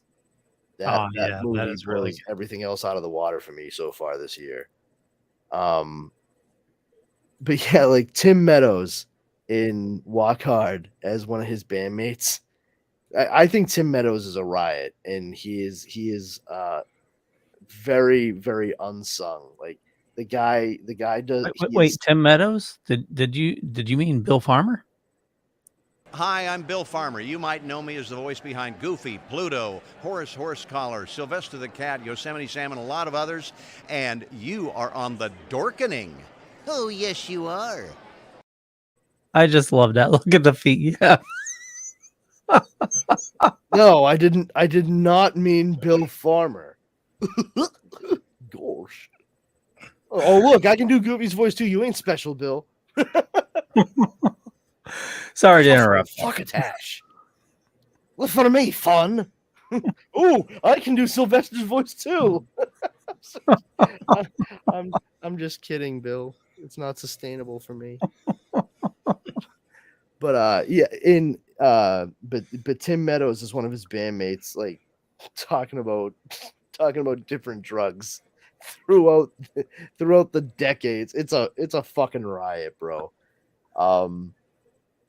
That kind of reminds me. I'll definitely check it out. There was one based on. I want a house, and I want a big house, and I want to make it out of candy. You can't make a house out of candy. It's not livable. Yes, you can if it never rains. Did you see the movie based on the National Lampoons? Could you give me a few more words? It's like it's like half true, half fake biopic of National Lampoons. Biopic. Jesus. Yeah. A biopic? Yes. Yes. A stupid and futile gesture. I think. Yes. What the Oh my name god, of that it. was hilarious. Yeah, that I mean, what's his name? Will Forte is just delightfully insane. Oh, yeah. That dude's nuts. But I do think it's funny, to hear Harold Ramis when talking about that gentleman's death. It was ruled an accident because he fell off of a cliff. But Harold Ramis says, like, well, if I know anything about him, he probably slipped while he was looking for a place to jump. It's like, only a bunch of comedian assholes could get away with saying that kind of shit about one another, because it comes from like a place of genuine warmth and love. And that's how people with twisted senses of humor deal with tense and uncomfortable situations. I know, because I was also the guy who was trying not to laugh uncontrollably at my mother's wake. So, and that had nothing to do with like my mom being in the box up front. Like it doesn't take much for me to get the giggles and shit. It really doesn't. And one of my oldest friends, like I was standing there, and Dara was just behind me to the left, and I had been paying attention to something somebody was saying up at the front of the room, and I went to go like turn to Dara real quick and say something, but she walked away, and I had no clue, and it just threw me for a loop. And I was like, yeah, and I legitimately like turned all the way around, like did a full 360. And my buddy John, known since he was 6 years old, he's 2 years younger than me. He's right there. He's standing right behind me, and he just goes, just like that. And it was everything to not piss my pants laughing in the middle of the fucking funeral parlor. And like, to top it off, John's dad, Big John, Mr. T, he's just like, hey guys, what's so funny? Like, not even like, why are you laughing? Like, I want to laugh too. What's funny? Like, it was, oh man, it was just, but I totally get like the gallows humor of it. And when all those folks who their professions were straight up just like being funny, of course you're gonna get some like marvelously sardonic commentary. Yeah, dude, that is a good one. You finish watching Weird, then watch Walk Hard, the Dewey Cox story. I think you'll appreciate it and enjoy it. It's not a real biopic, Leo. Oh, okay. Just to let you know. although Jack White does show from the White Stripes does show up as Elvis the King Presley in it, which is one of the weirdest performances you'll see. I'll tell you. But yeah, it's a good one. But yeah, I don't want to say anything more about Weird if you haven't seen. If either one of you. I'll definitely find some time to check it out. Yeah. When I'm not watching Andor. Oh man, how are you gonna find torture the time or watch something good? Yeah, I know. Torture. Yeah, I was gonna watch those other movies because they sounded real good, but then I remembered like I like things that suck too, so I started watching Andor again. You know how I do. The thing is, my work's been super stressful lately, so it's like I try to, if I can ever like take a lunch break, I try to like break free, just chill out on the couch, find something to watch. And since we don't watch a ton of stuff, and like what we do, we watch together, trying to find something that I can watch on my own. So it's either a paranormal show or something on Disney. So it's fair enough. We've been Disney watching, wins out. We've been watching the original Quantum Leap. I need to continue the new one. Continue to what? Continue the the new one.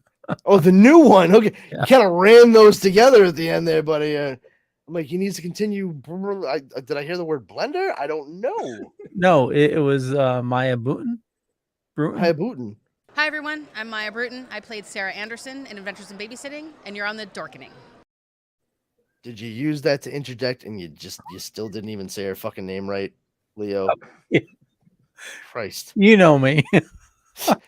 Yeah, and for everybody who doesn't know, that's the young girl who was super into Thor in the 80s movie Adventures in Babysitting, as well as the younger sister from Parker Lewis Can't Lose, a television show that was on for 2 or 3 seasons starring Corin Nemec, who you might know from having played Harold Lauder in Mick Garris's 1990s miniseries Stephen King's The Stand, which is not without its issues, but still far better than the new one that was put on CBS All Access a year and a half ago. That shit was hot garbage. And Parker Lewis Can't Lose was the show that kind of shut out Ferris Bueller. Yeah, which we just had Charlie Schlatter on yesterday. So 7 degrees of yeah, and he was in 18 again with Pauly Shore, who was in I don't know. I don't know who the fuck was in what with Kevin Bacon anymore. I really don't.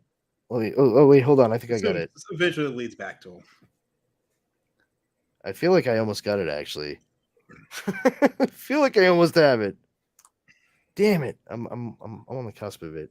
No, I'll get it later. I know how to do it. It's right back here, but I don't want to take away from like what we're doing right now. I'll just do it as a subroutine back here. But yeah, I mean, aside from all that brouhaha, yeah, I mean, we're still getting some pretty interesting bits of news coming out regarding some Marvel projects, DC Studios with James Gunn and Peter Safran as the co-CEOs and what have you. Lots of people speculating that there's going to be a Lobo project in the works because James Gunn posted a photo of him on Mastodon, the social media app he's using now. So Mastodon, I thought that was like a self-serve and do you know about Mastodon? Well, it was a prehistoric creature actually that went extinct several millennia ago. Yeah.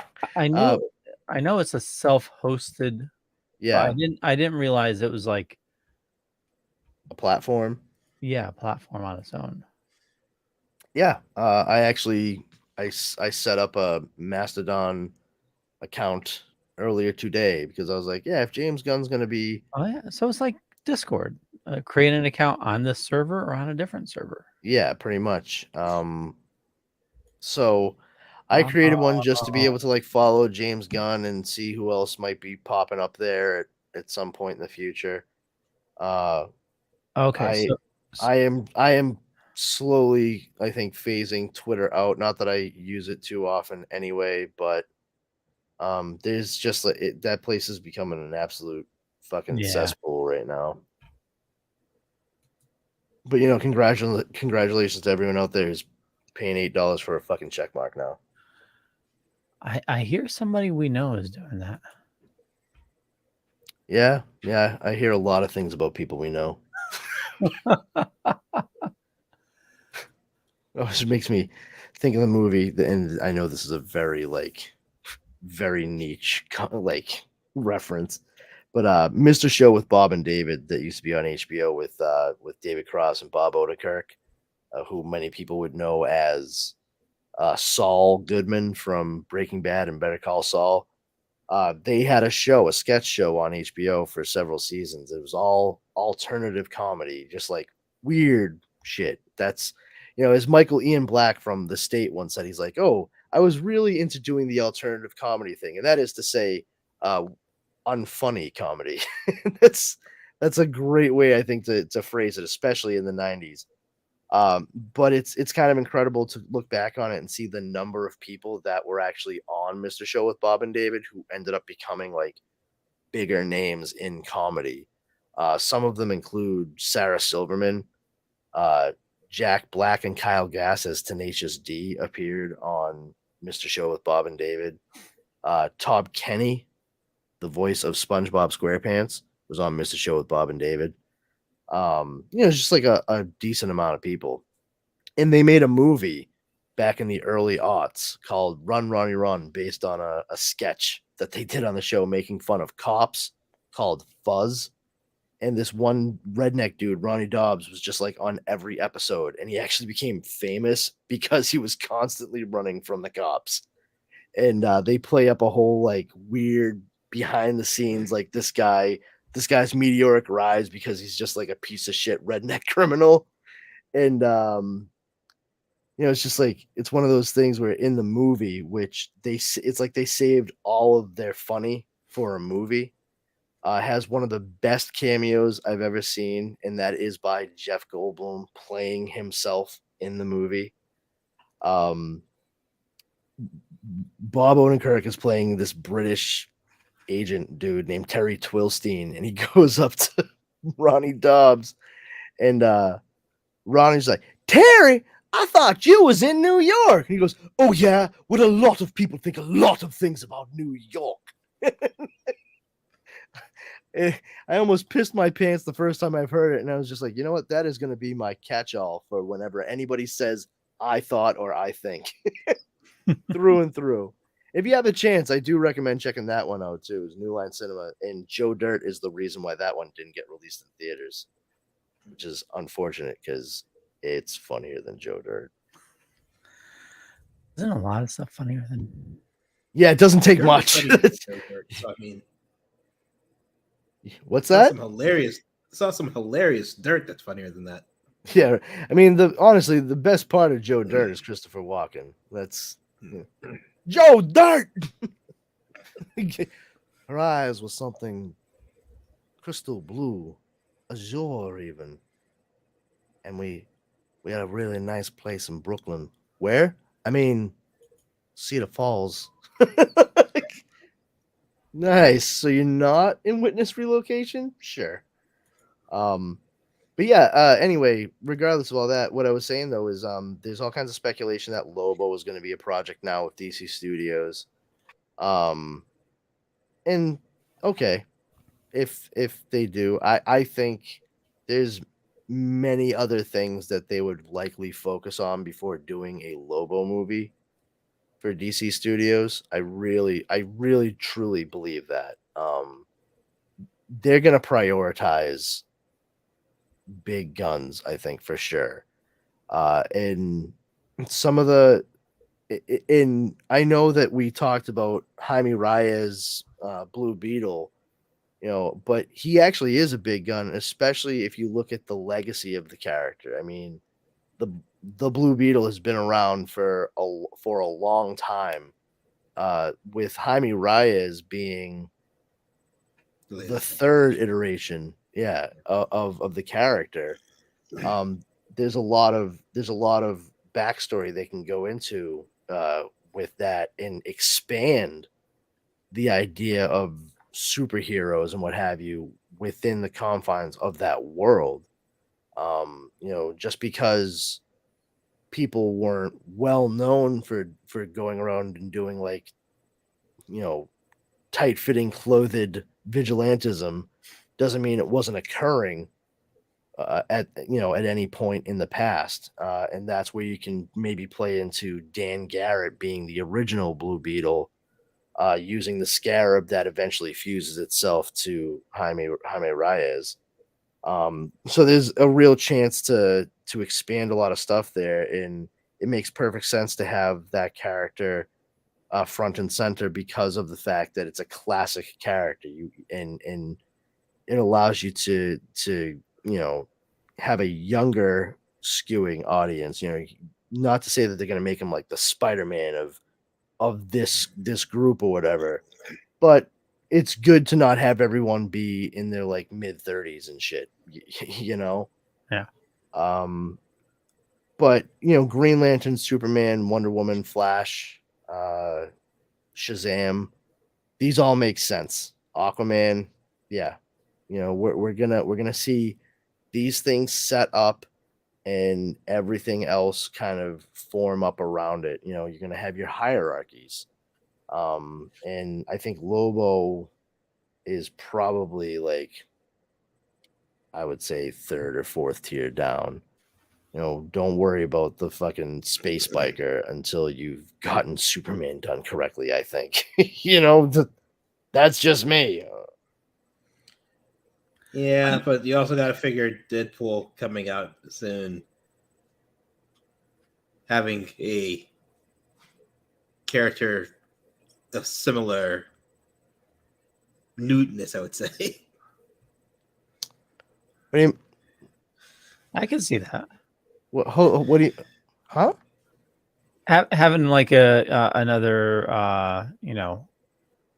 not a comic book character where you could have a R-rated movie and it would make sense. Oh yeah, okay, yeah. But here, I completely agree with that. But once again, we have to keep in mind that Deadpool is a character that was set up away from what they are currently have been doing with MCU, and they are actually trying to fold that in, and that was through sheer force of will from Ryan Reynolds to get that movie made. Like when that test footage accidentally leaked, like that was well placed. Like that was the right move, because we all saw it. I know I watched and I was like, why isn't this being made into a movie? I don't understand. And that's all well and good, but it was his passion to get the project done that made it work through and through. Like it meant a lot to him. I don't know that we have anybody who has that passion for Lobo to make it shine as well as something like Deadpool for sure. But like Lobo can absolutely be saying my man and stuff like that. So my man. It just makes me think of Denzel Washington from American Gangster. It's like every other phrase out of his mouth in that movie is my man. I'm like, you really, somebody got paid to write this script, huh? All right, cool. Holy shit, I just realized that, and he can't do it because he's Aquaman, but Jason Momoa as Lobo, that would have been perfect. Yes, woulda, coulda, shoulda. Vips and butts with candies and nuts. We'd all have a Merry Christmas. And you know what? But that's okay. Like if they get somebody else to play Lobo, sure, fine.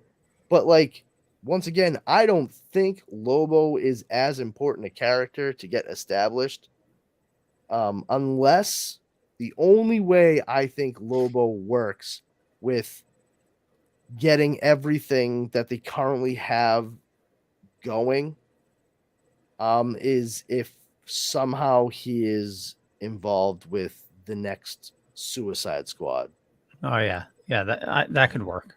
But I don't think a solo Lobo movie is a good idea. I don't know. You can set it off, not have it on Earth, and then have like the end be that because there's a bounty hunter.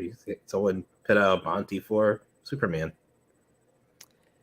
Yeah, I don't know. I feel like people. I know not which one here, but I feel like people place an awful lot of importance on like Lobo versus Superman, and like Superman mollywops Lobo's ass every fucking time. Like Lobo is not a threat to Superman. Like everybody's like, I want to see them throw it down. I'm like, Superman's just gonna kick the shit out of him. Like I don't see what the interest there is. I'd much rather, I prefer for Superman, like they should go with ideally like the mastermind type of villain. You get your Lex Luthors, your Brainiacs, stuff like that. I even think Metallo could be a really smart villain for Superman, because they don't have to have him just be like some unhinged dude. I mean, he could like legitimately be like their Steve Rogers, like the guy who's selected for a military project that's like funded by Argus. Because like what better way to make yourself a Superman, like an anti-Superman weapon, like to go up against the Man of Steel? You create a metal man powered by that alien's one weakness. Like, it all makes sense.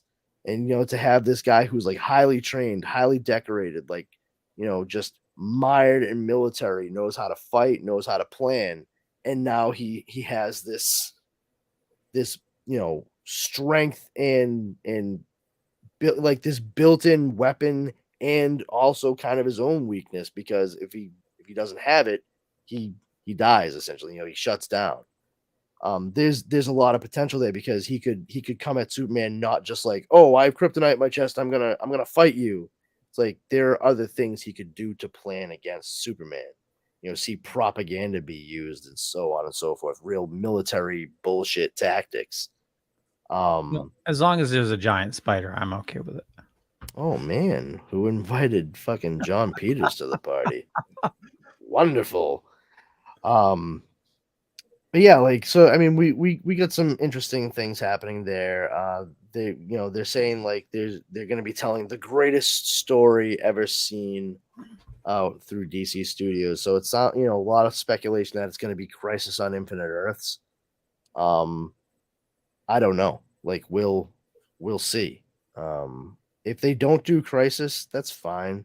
You just have it be an awesome fucking story, and who cares? Well, I mean, they already did Crisis in CW. Yeah, they did. Yeah, it's absolutely.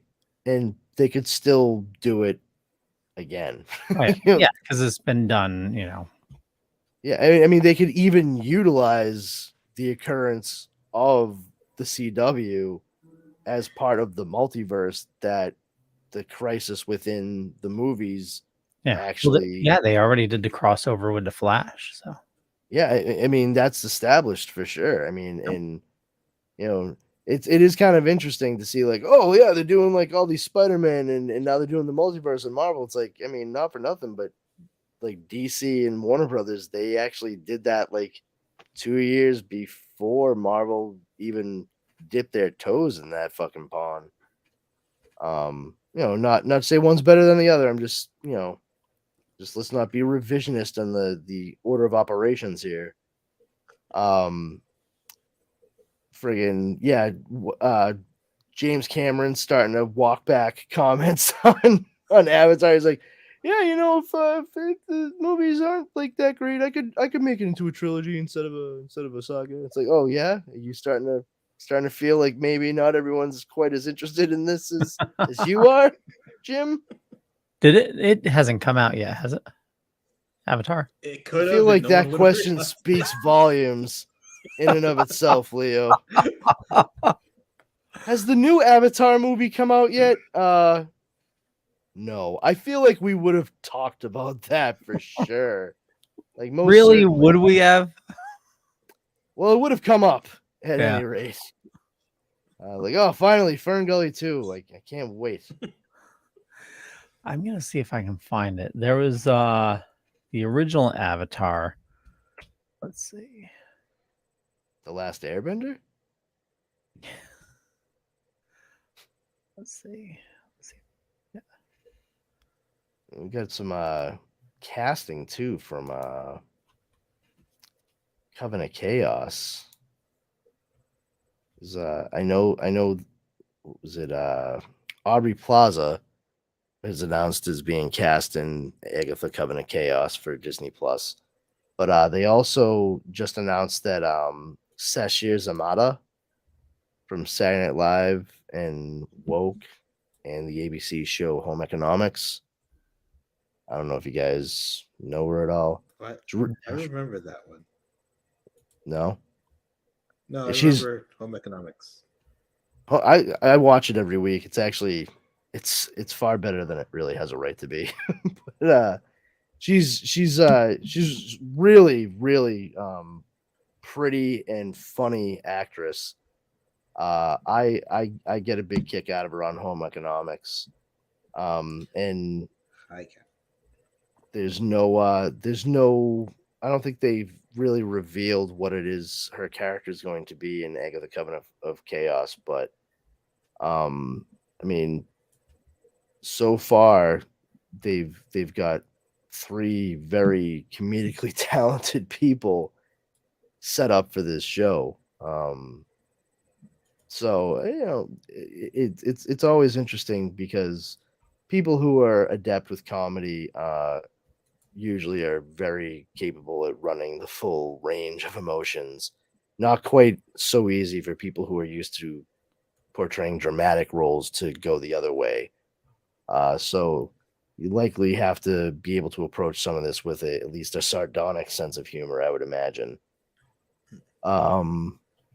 Let's see, Catherine Hahn. Yeah, so I mean, there's a few announcements there. Nothing huge. I just wonder, I saw something about another cast member for a Deadpool. Oh yeah, I think you're right. What's his name? Owen Wilson. Yep. Yep, he's going to be playing Mobius M. Mobius, to which I believe, yep, we have it right here. Owen Wilson was asked what his reaction was finding out his character was going to be included in Deadpool 3, and he actually, what he said was, "Wow." But yeah, so Mobius M. Mobius is going to be part of Deadpool 3, which I think likely lends credence to the fact that Wolverine, as we see him in Deadpool 3, he's most likely going to be a variant of Wolverine pulled from the multiverse. Especially because they keep saying like it's a portrayal of the character that's still going to be very respectful of what occurred in Logan. Well, but if it's just like his dead body, that's all you see. That would be fucking great. Like, I would have zero issues with it. Like do like a Swiss Army Man kind of thing with Wolverine. Deadpool making him fart so he can use him as a speedboat across the ocean. I actually can fully see Ryan Reynolds pitching that as his idea for Deadpool 3. It's like Swiss Army Man, but with Deadpool and Logan. What do you think? I think it sounds terrible. Terribly brilliant, right? And Sean Levy, who's directing Deadpool 3, directed Free Guy with Ryan Reynolds, and also directed the Adam Project with Ryan Reynolds on Netflix. He's in talks to direct a Star Wars movie for Lucasfilm now. What were you gonna say, Leo? I was just gonna apologize because I can't find a picture. I was gonna show something for Avatar, but never mind. What can you remember what it was? Is it was riding a sky bison? Because those pictures are awesome. Yeah, I know. No, it was when I worked at Mohegan Sun. They were having a big event for the Avatar slot machine when the movie came out. So sure.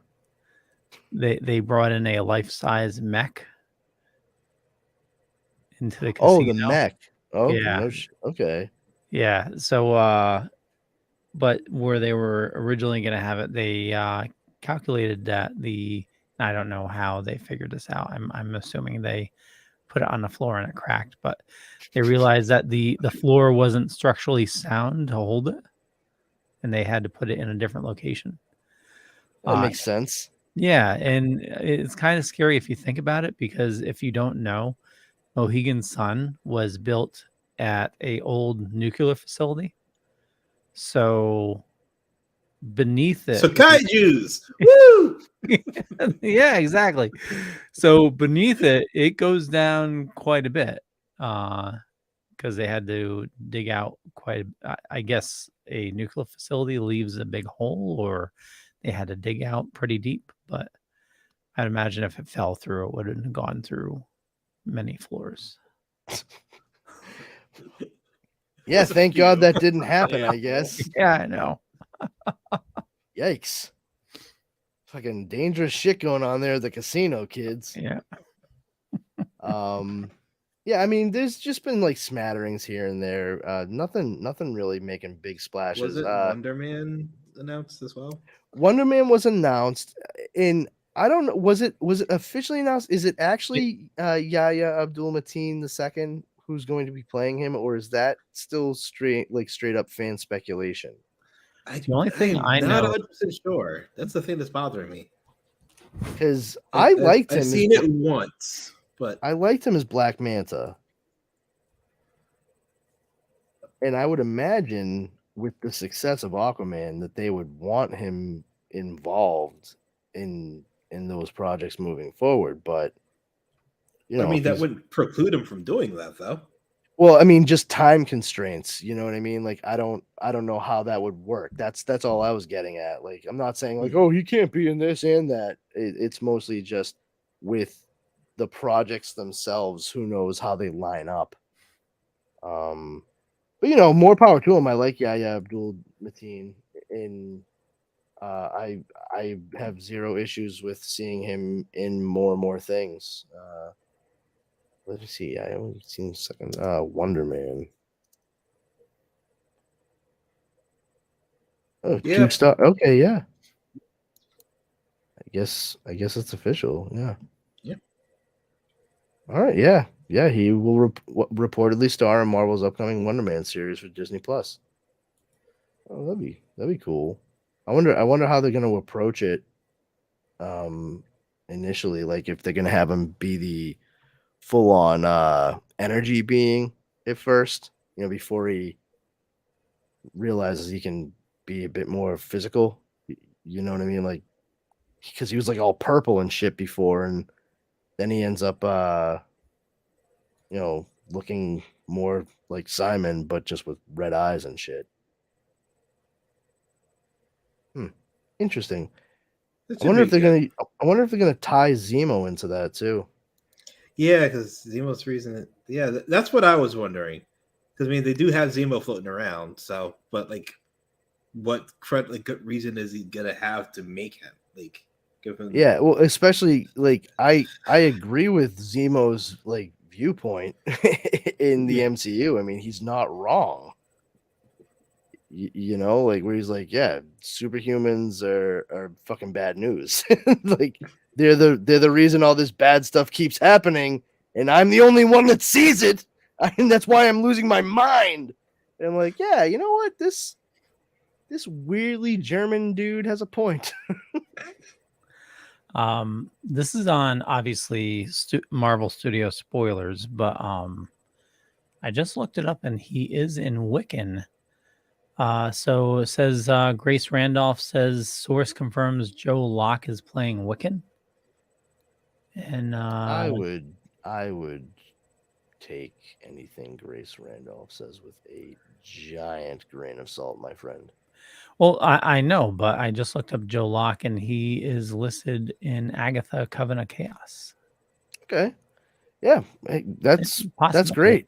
I'm ready to check it out. I personally like I hope that Agatha Covenant of Chaos is good. Yeah. I like Catherine Hahn a lot, and even it doesn't matter if it's Star Wars, Marvel, Star Trek, DC, whatever. I have a very hard time like actively rooting against something. I do want it all to be good. And but not Andor. I watched it. I wanted it to be good, and like I said, like I watched the first episode and it wasn't bad, but it's still hard for me to get into it because totally. I know it's a slow burn. Yeah, I know the fate of the character though. Yeah, exactly. Yeah. Like, I wonder if he's gonna make it out of the end of the series alive. Yeah, he is obviously because he needs to be in Rogue One to die. It's kind of like watching a Black Widow movie, like. Yeah, she falls off. Like she's not going to die on like in any of this because we know how she dies. So yeah, exactly. Yeah, yep.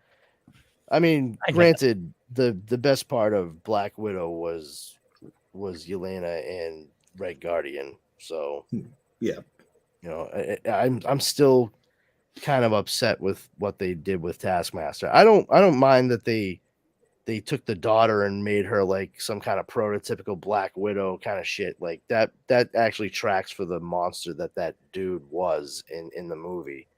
It's just that I really was looking forward based on Val approaching John Walker to become U.S. agent, and then approaching Yelena to clearly become like Black Widow for this Thunderbolts or whatever the hell it is they're gonna do. I really was looking forward to Taskmaster coming in as the one that trains the people who are in the Thunderbolts. You know, that's one thing that I thought would have been great, like especially with like John Walker.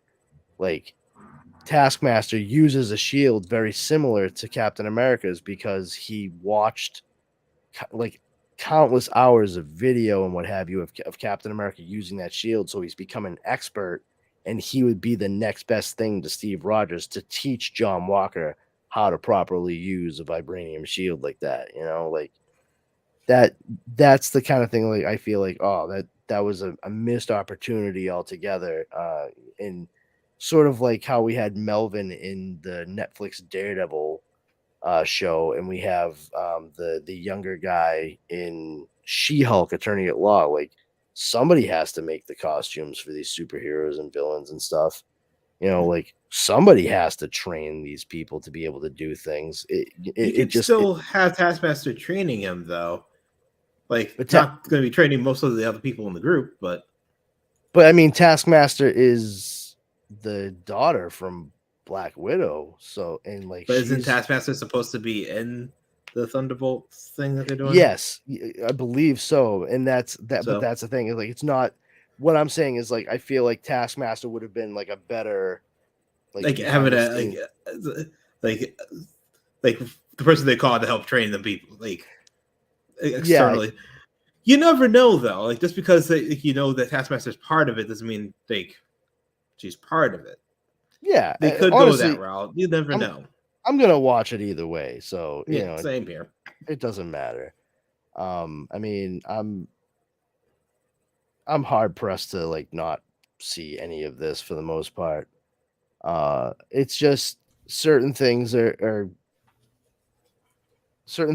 not quite at the level of excitement that I've felt previously. And that's not to say anything about the phase or whatever. Like there are certain things that I've really, really enjoyed, and there are certain things coming up that I'm like, all right, I mean, I'm gonna see this, but this is straight up like Marvel Cinematic Universe homework status at this point, like for certain projects. Like I know this is gonna come up on the test later on. Yeah, exactly. Like they're gonna fucking give us a pop quiz next week. I can feel it.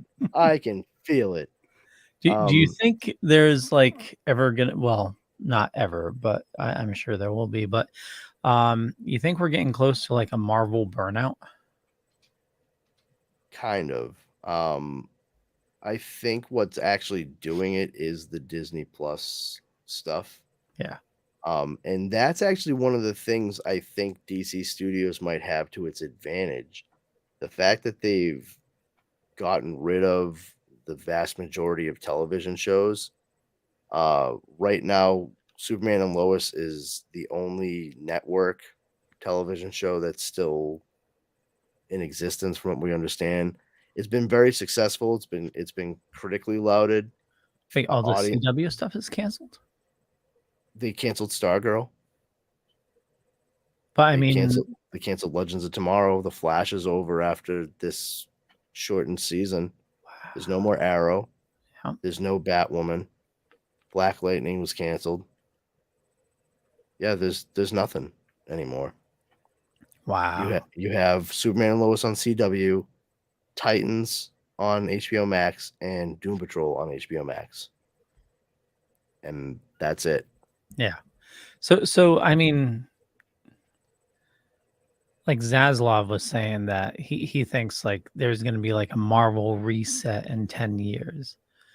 You probably think that's pretty possible, you know, if within the next 10 years, yeah. Within the next 10 years.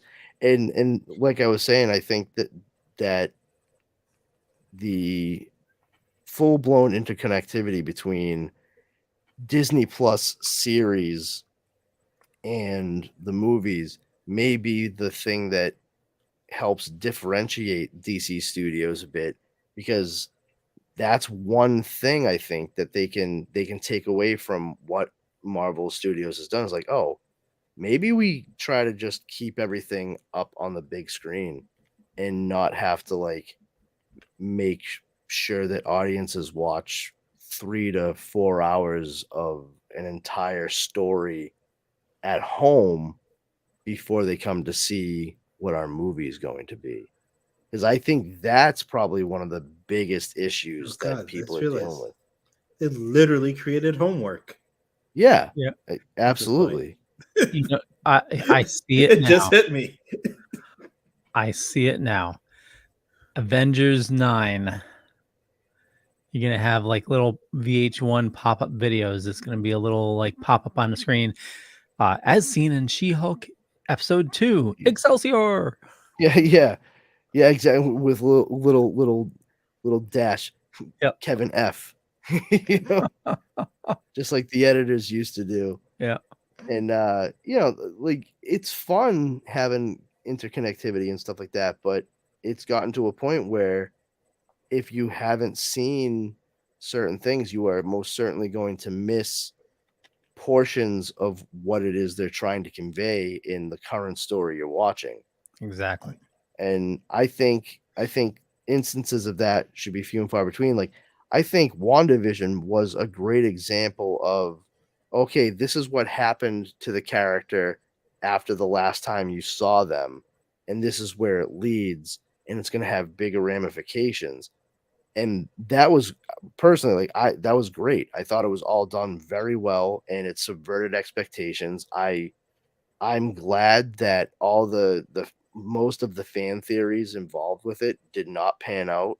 You know, it just it showed that everybody was talking about it, but also, you know, you still can't necessarily predict what's going to happen in front of you in some of these stories. But I think it was done a major disservice by the time we saw Doctor Strange in the Multiverse of Madness, because it seemed like all of that very important character development that we saw Wanda go through in the show was for naught. Like, yeah, by the time we get to her in Multiverse of Madness, she's full on villain, and it just doesn't make sense for some of the stuff that we saw happen at the end of WandaVision. Well, and also if somebody's like just getting caught up, like they might not know to go see like WandaVision. If, oh, hey, you know, I love Doctor Strange. There's now a Doctor Strange too. I can check it out. And you're not going to know anything like, you know. Yeah. My aunt in Powers Combined, she was like, I kind of want to know like what do I do here? Like, what do I watch? And I was like, okay, here you go. And I gave her a list in the order that she should watch it for all the movies and shows. I was like, I know that's daunting, and that's really all I can say. You know, if you want the full story, though, there it is. That's what you got to check out. And I mean, at that point in time, I'm talking 20 something movies, a few different series. It's like that's a lot.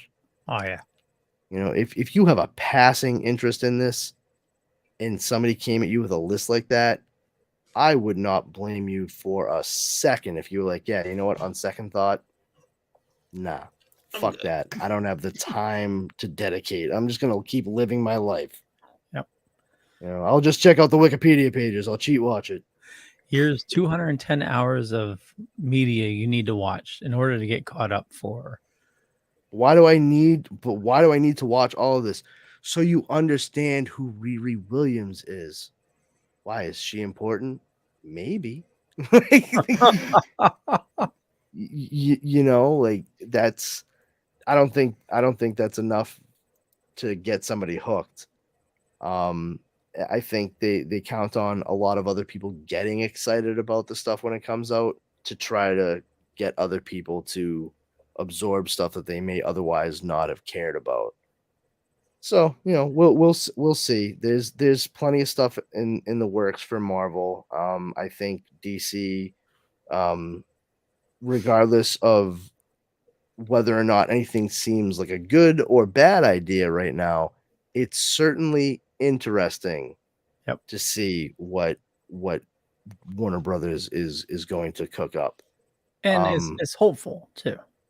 Oh, absolutely. And it's very hopeful to see the comments from Henry Cavill, where it seems like he actually for a while has probably wanted to play like the hopeful, bright Superman, and it was basically like, shut the fuck up and wear the cape. We'll tell you what to do. Yep. And now that he's gotten a bit more clout and what have you, he's in a position where he can say, no, that's not how this character should be portrayed. He has the power to do that. And clearly, I would say a little bit more of a collaborative relationship with the producers and what have you. I mean, certainly helps that he has Dwayne Johnson on his side, no doubt. Well, and you know, hearing the stories of him on The Witcher, like him being such a fan of the source material, you know, and like having And such in-depth knowledge that like he's doing a scene and he's like, the character wouldn't say something like that. He should say something like this, you know, and well, not only that, but I guess like when he would say like, if this doesn't make sense for who the character is from the source material, like the writers and stuff, like, yeah, we don't fucking care about that at all. Like, we're writing a show. oh You know, really? what?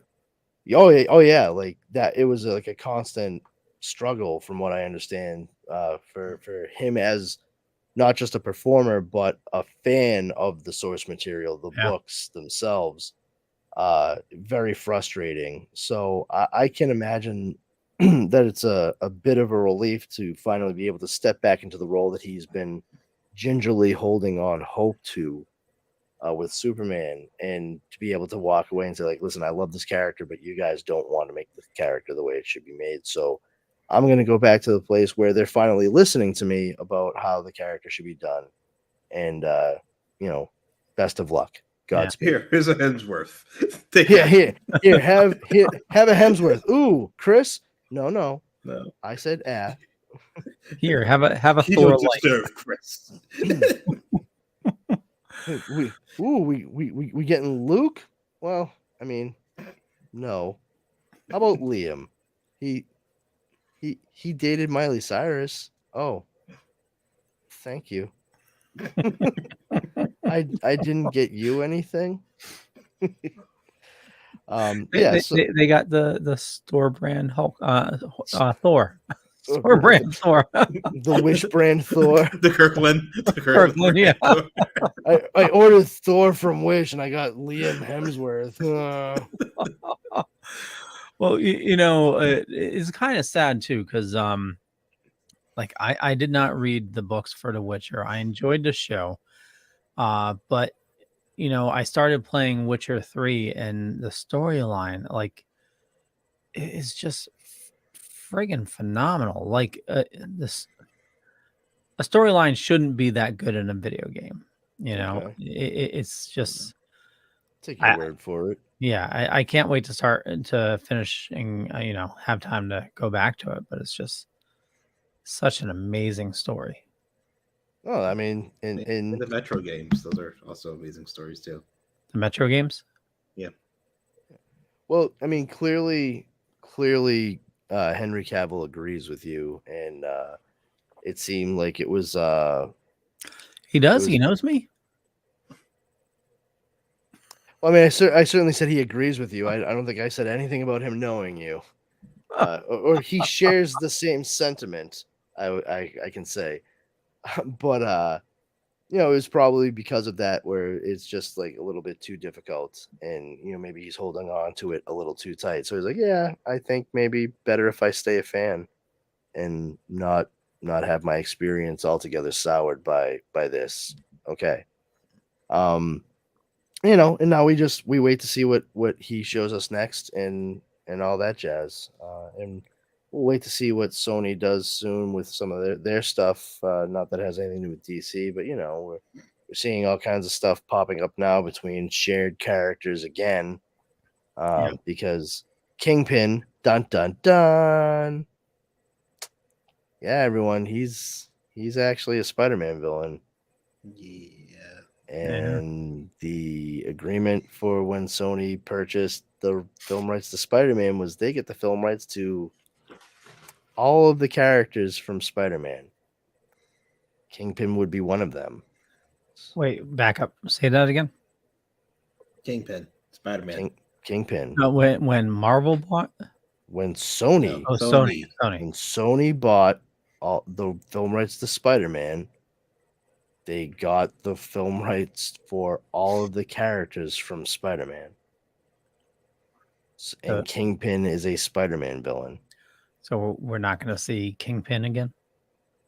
I don't know how it's going to pan out, but yeah, it's not great. No, I mean, if you slide Sony some money, they'll probably be all right.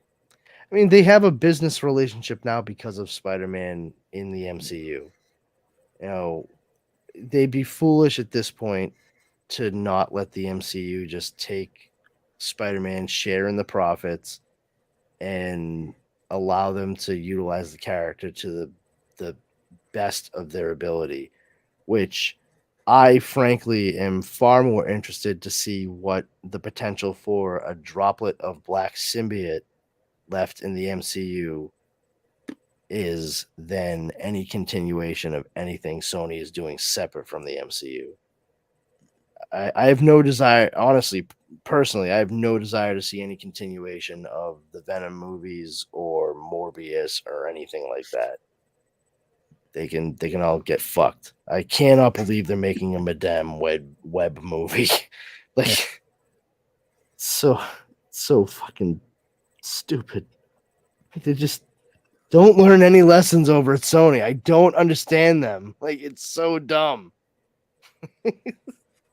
Like, they tried already with The Amazing Spider-Man 2, and they went and made Morbius and made the same exact fucking mistake at the end of that movie. It's Morbin time. You boneheads. I swear to God.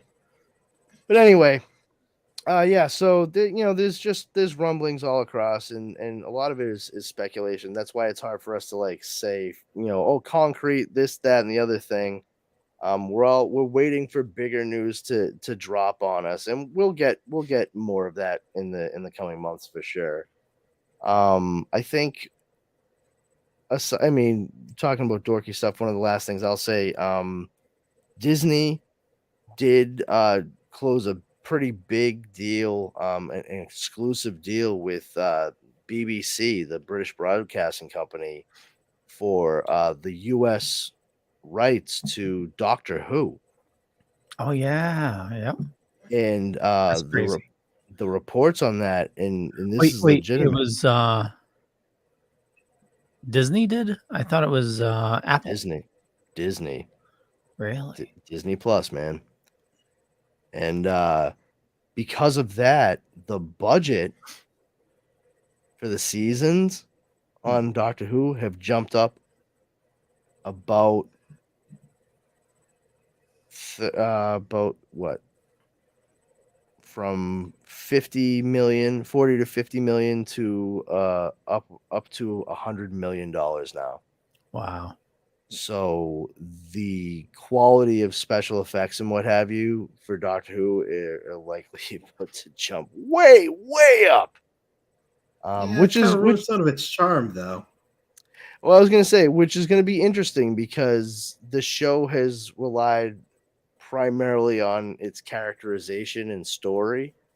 I hope that they are able to marry those two ideas together, the better special effects and the story itself, because it could go one way or the other, and you could be taken out of it because it's not written very well, or you could be taken out of it because like this is just a bit too polished for what Doctor Who is supposed to be. We'll find out. I'm interested to check it out because I like the actor who they have taking over the role. Who's going to be the Doctor? Oh my God, I can only remember his first name. It's Nkuti. He's let me see, Doctor Who. Nkuti. Oh, it is. Oh, God damn it! I was right on his last name. Gatwa. Nkuti Gatwa. He's a British actor. He's on the show Sex Education on Netflix. No? Oh man, it's a good one. He plays the best friend of the main character, played by oh my god, was it Asa Butterfield?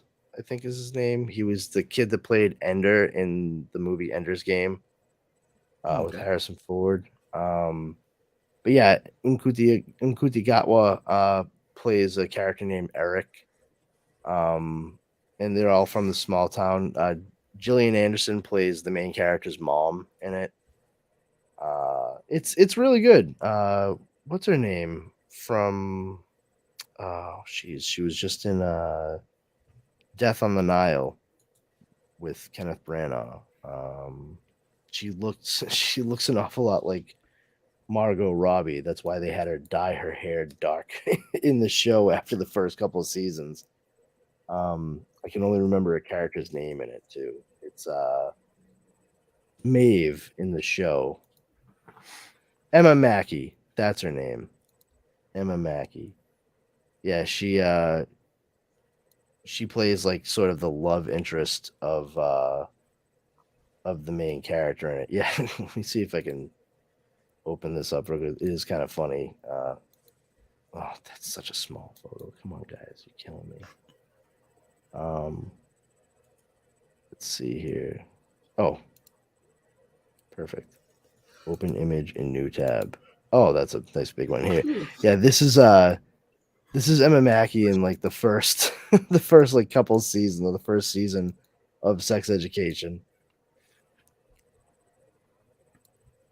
Tell me she doesn't look like Margot Robbie. Yep. Yeah. People actually started like making the comparison like all the time. You can see like those boom, like they could easily play sisters based on that look. But then they were like, yeah, no, you can stop dyeing your hair blonde, and they let her go back to dark hair, and it makes a world of difference. There's no mistaking that girl is not Margot Robbie at that point. But so if Disney takes over, when takes over Doctor Who, they're not taking it over. They have exclusive rights in the U.S. Okay, so does that mean that we'll see all the previous Doctor Who's on Disney? Well, I don't know about all. I don't know that they're going to put all the classic Doctor Who on Disney, but probably all of New Who. Okay, New Who. I like that drink. New Who is the only drink that literally beckons to me when I walk into a store. So I could picture it now, though. Imagine like a Marvel-esque intro where instead of Marvel characters is going like through all the timelines of Doctor Who. I think that'd be pretty cool. I refuse to not at all. that. No? Yeah, I do not want that in the least bit. No, I do not want Doctor Who to be anything close to what Marvel is. I'm not saying rip it off exactly, but just I'm saying don't even try to be like it at all. Let Doctor Who be Doctor Who. I mean, what would be lovely with the infusion of cash from this deal that the BBC has made with Disney is that you're able to see some grander scope Doctor Who stuff. Not to, like Yo-Yo said, you don't want it to lose any of its charm, but it can add some much needed credence to some of the bigger set pieces that they do try to attempt in Doctor Who. For example, when they have like large scale invasions, like when all the Cybermen drop down, all Day of the Daleks kind of stuff. Like it'd be nice to have them all floating about London and what have you, and not have it look like these brought to you by the guys who make elves disappear on screens in basements since '93. I totally get that, and I totally get the charm of Doctor Who. I'm just trying to think, if Disney's gonna try to bring a new era of Doctor Who, I'm thinking for like the new Whovians. Like you don't want to do a complete history of Doctor Who, but give sort of like some inkling of the history of Doctor Who. Well, I Yeah. wouldn't be Go surprised. back and watch old Doctor Who. Sorry.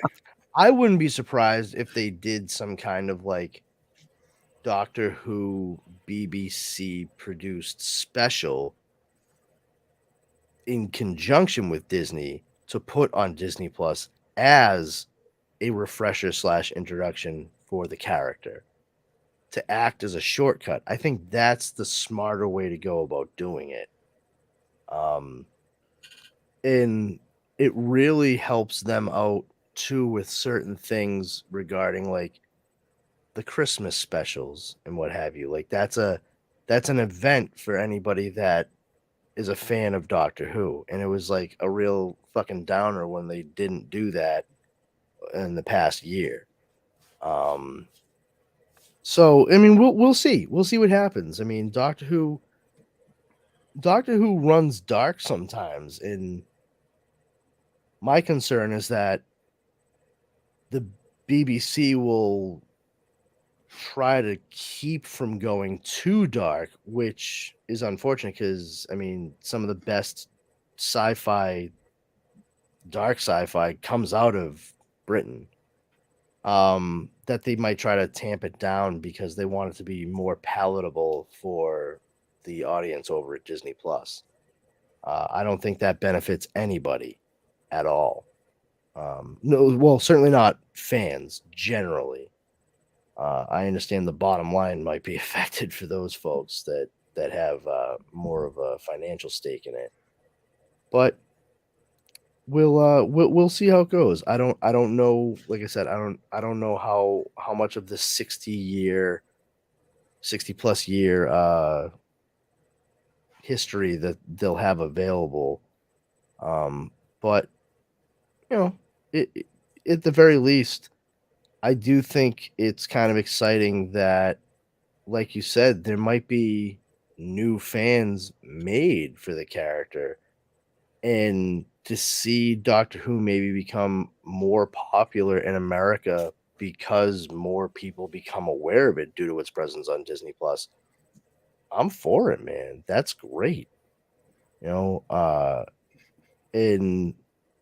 it will be important for some of the special effects to really be a bit more effective because of those new fans. They can't come in 2022 not knowing much about Doctor Who and have it look like the first season when Christopher Eccleston took over for, when he started in New Who. And because personally, like, I'm not fickle when it comes to that kind of stuff, but I can't really, it's tough for me to go back and watch classic Who. It's so, if I feel like I'm watching masterpiece theater sometimes when I watch some of that older stuff. And and it's a generational thing, certainly, because my uncles, who were only 10 and 12 years older than me, they loved running home to watch Doctor Who. They were a big fan of the Tom Baker Doctor Who and what have you. Like, makes perfect sense. And then you cut to several years later, and there I am, at 20 years old, and they restart Doctor Who, and I'm like, oh, what's this business? And I'm like, oh, hey, this is kind of neat. Oh, he's got a leather jacket. He's definitely like smarmy. I dig this guy. And like, oh, hey, wait a minute, that's the guy that's on Heroes as the Invisible Man. I get it now. And it's it made a big difference. And even now, looking back on some of those earlier seasons in New Who, where it goes from Christopher Eccleston to David Tennant, there are some things where it's like, you guys really were stretching your budget as far as you fucking could here. I mean, that was the aesthetics for a lot of the shows BBC's during that time. Like, oh god, there's one with dinosaurs that I can't remember the name because that's gonna bother me. Oh man, a Doctor Who with dinosaurs, or no? There's a BBC show. Oh, okay. Because I Primeval. Yep. Okay. I know. Yeah. Jesus. Yeah. That one definitely does not look fantastic. But again, like during that time, like it fit that aesthetic during that time. I love that show personally. It did. No, you're 100% correct. But I mean, there's other projects that they've done over the years too, especially since like New Who started, and through BBC America, which is in Canada. I mean, Orphan Black, as you know, that show looks phenomenal. It absolutely looks phenomenal. I mean, granted, minimal CGI or anything, but even comparative with the cinematography on the show's straight up shot for BBC in Britain to what Orphan Black was, it has a far more cinematic look to it from episode to episode. And that, I think, speaks to the advances that they've seen and how they're able to shoot. It makes sense if they're going to be able to shoot things to look far more cinematic, to have the special effects kind of catch up a bit with that, just to not sacrifice the creativity of story and character. So we'll see how it all pans out. I hope the end result, honestly, is that we start seeing a lot more little kids who want sonic screwdrivers and want to dress up like whatever the hell the doctor's going to be wearing on this go around for Halloween. You know, God, where is my sonic screwdriver? I have a TARDIS right there, but I don't have my sonic. I'll figure out. Yeah, but I mean, I'm a fan, and I like the kid that they cast as the new Doctor once David Tennant finishes his second stint as the Doctor. So fucking bizarre. But yeah, so that's probably one of the biggest things that is concrete that we've seen happen across the board, is like a 60-year-old character just had a huge potential resurgence due to the fact that America is now going to be inundated with their adventures once it hits the streaming platform, which let's see what their approach is. Could be pretty cool. I'm certainly not going to begrudge any new fans from it. That's for sure, man. Like, it's sometimes not about the fact that you've been a fan for 20 years. It's about the fact that you want the next kid showing up to be a fan for the next 20 years. That's pretty important too. And maybe Marvel Studios could learn a couple lessons and figure out, like, oh, how have you kept this character going in live action stories for essentially 60 years? I mean, we'll say like 45 really, because it was off the air for a while, but still, that's nothing to sneeze at all. No. You know? But we've been going for a while now, and I know, totally. I think we've kind of reached the limit on what the week has been able to give us since last Wednesday. So you want to call it, Mr. Leo? We can do that. I was just looking up Doctor Who on BritBox. Of course you were. Well, I want to thank everybody for watching this fine evening. For me, just Google Leo Pond, but I run the Dorkening podcast network. We got a ton of shows on the network. There's a lot of awesome people doing a lot of awesome stuff. So head on over to thedorkening.com. You can find everything right there. And Mr. Yo St. Laurent on Instagram. That's the only place you'll find me. Because I don't do Twitter. I don't think anybody's going to be doing Twitter too much longer. Whatever you do, just wake him up before you go. He doesn't like it when you leave him hanging around like a yo-yo. So anyway, everyone. My friend Carrie, every time I hear that song. Now I got a message her. Thanks. Not a bad thing. I love Carrie. I miss her. Outstanding. I'm glad I could help. But everyone, I'm Powerful Brandon, also known as Brandon Powers. If you want to come over to the Powers Combined Facebook group, check it out. We're just a bunch of dorks that like to get together, share memes, info, fun, laughs to be had by all. Our number one rule there is don't be a jerk. If you violate that, you will be booted immediately. If you want to follow me on social media, for the time being, I'm still on Twitter at Brandon's Powers, and you can follow me on Instagram at this Brandon Has Powers. You can catch me out. Yeah, check me out on a couple of podcasts that we do. They switch off week to week. The first of which is the Dork Night, which I am on with Leo Pond and our friend Justin Cooper, in which we discuss and dissect all things Batman. And then the other show that we alternate with every other week is Comics Paradox, in which we discuss different alternate reality takes and tales, such as Elseworlds, What Ifs, different story arcs like Age of Apocalypse or Armageddon 2001. Sometimes full on series like Exiles from Marvel or Planetary from Wildstorm. And you can find those every Sunday is when they're released, and they're wherever fine podcasts are broadcast. There we go. Catch you guys later. Bye. Have a good night, everybody.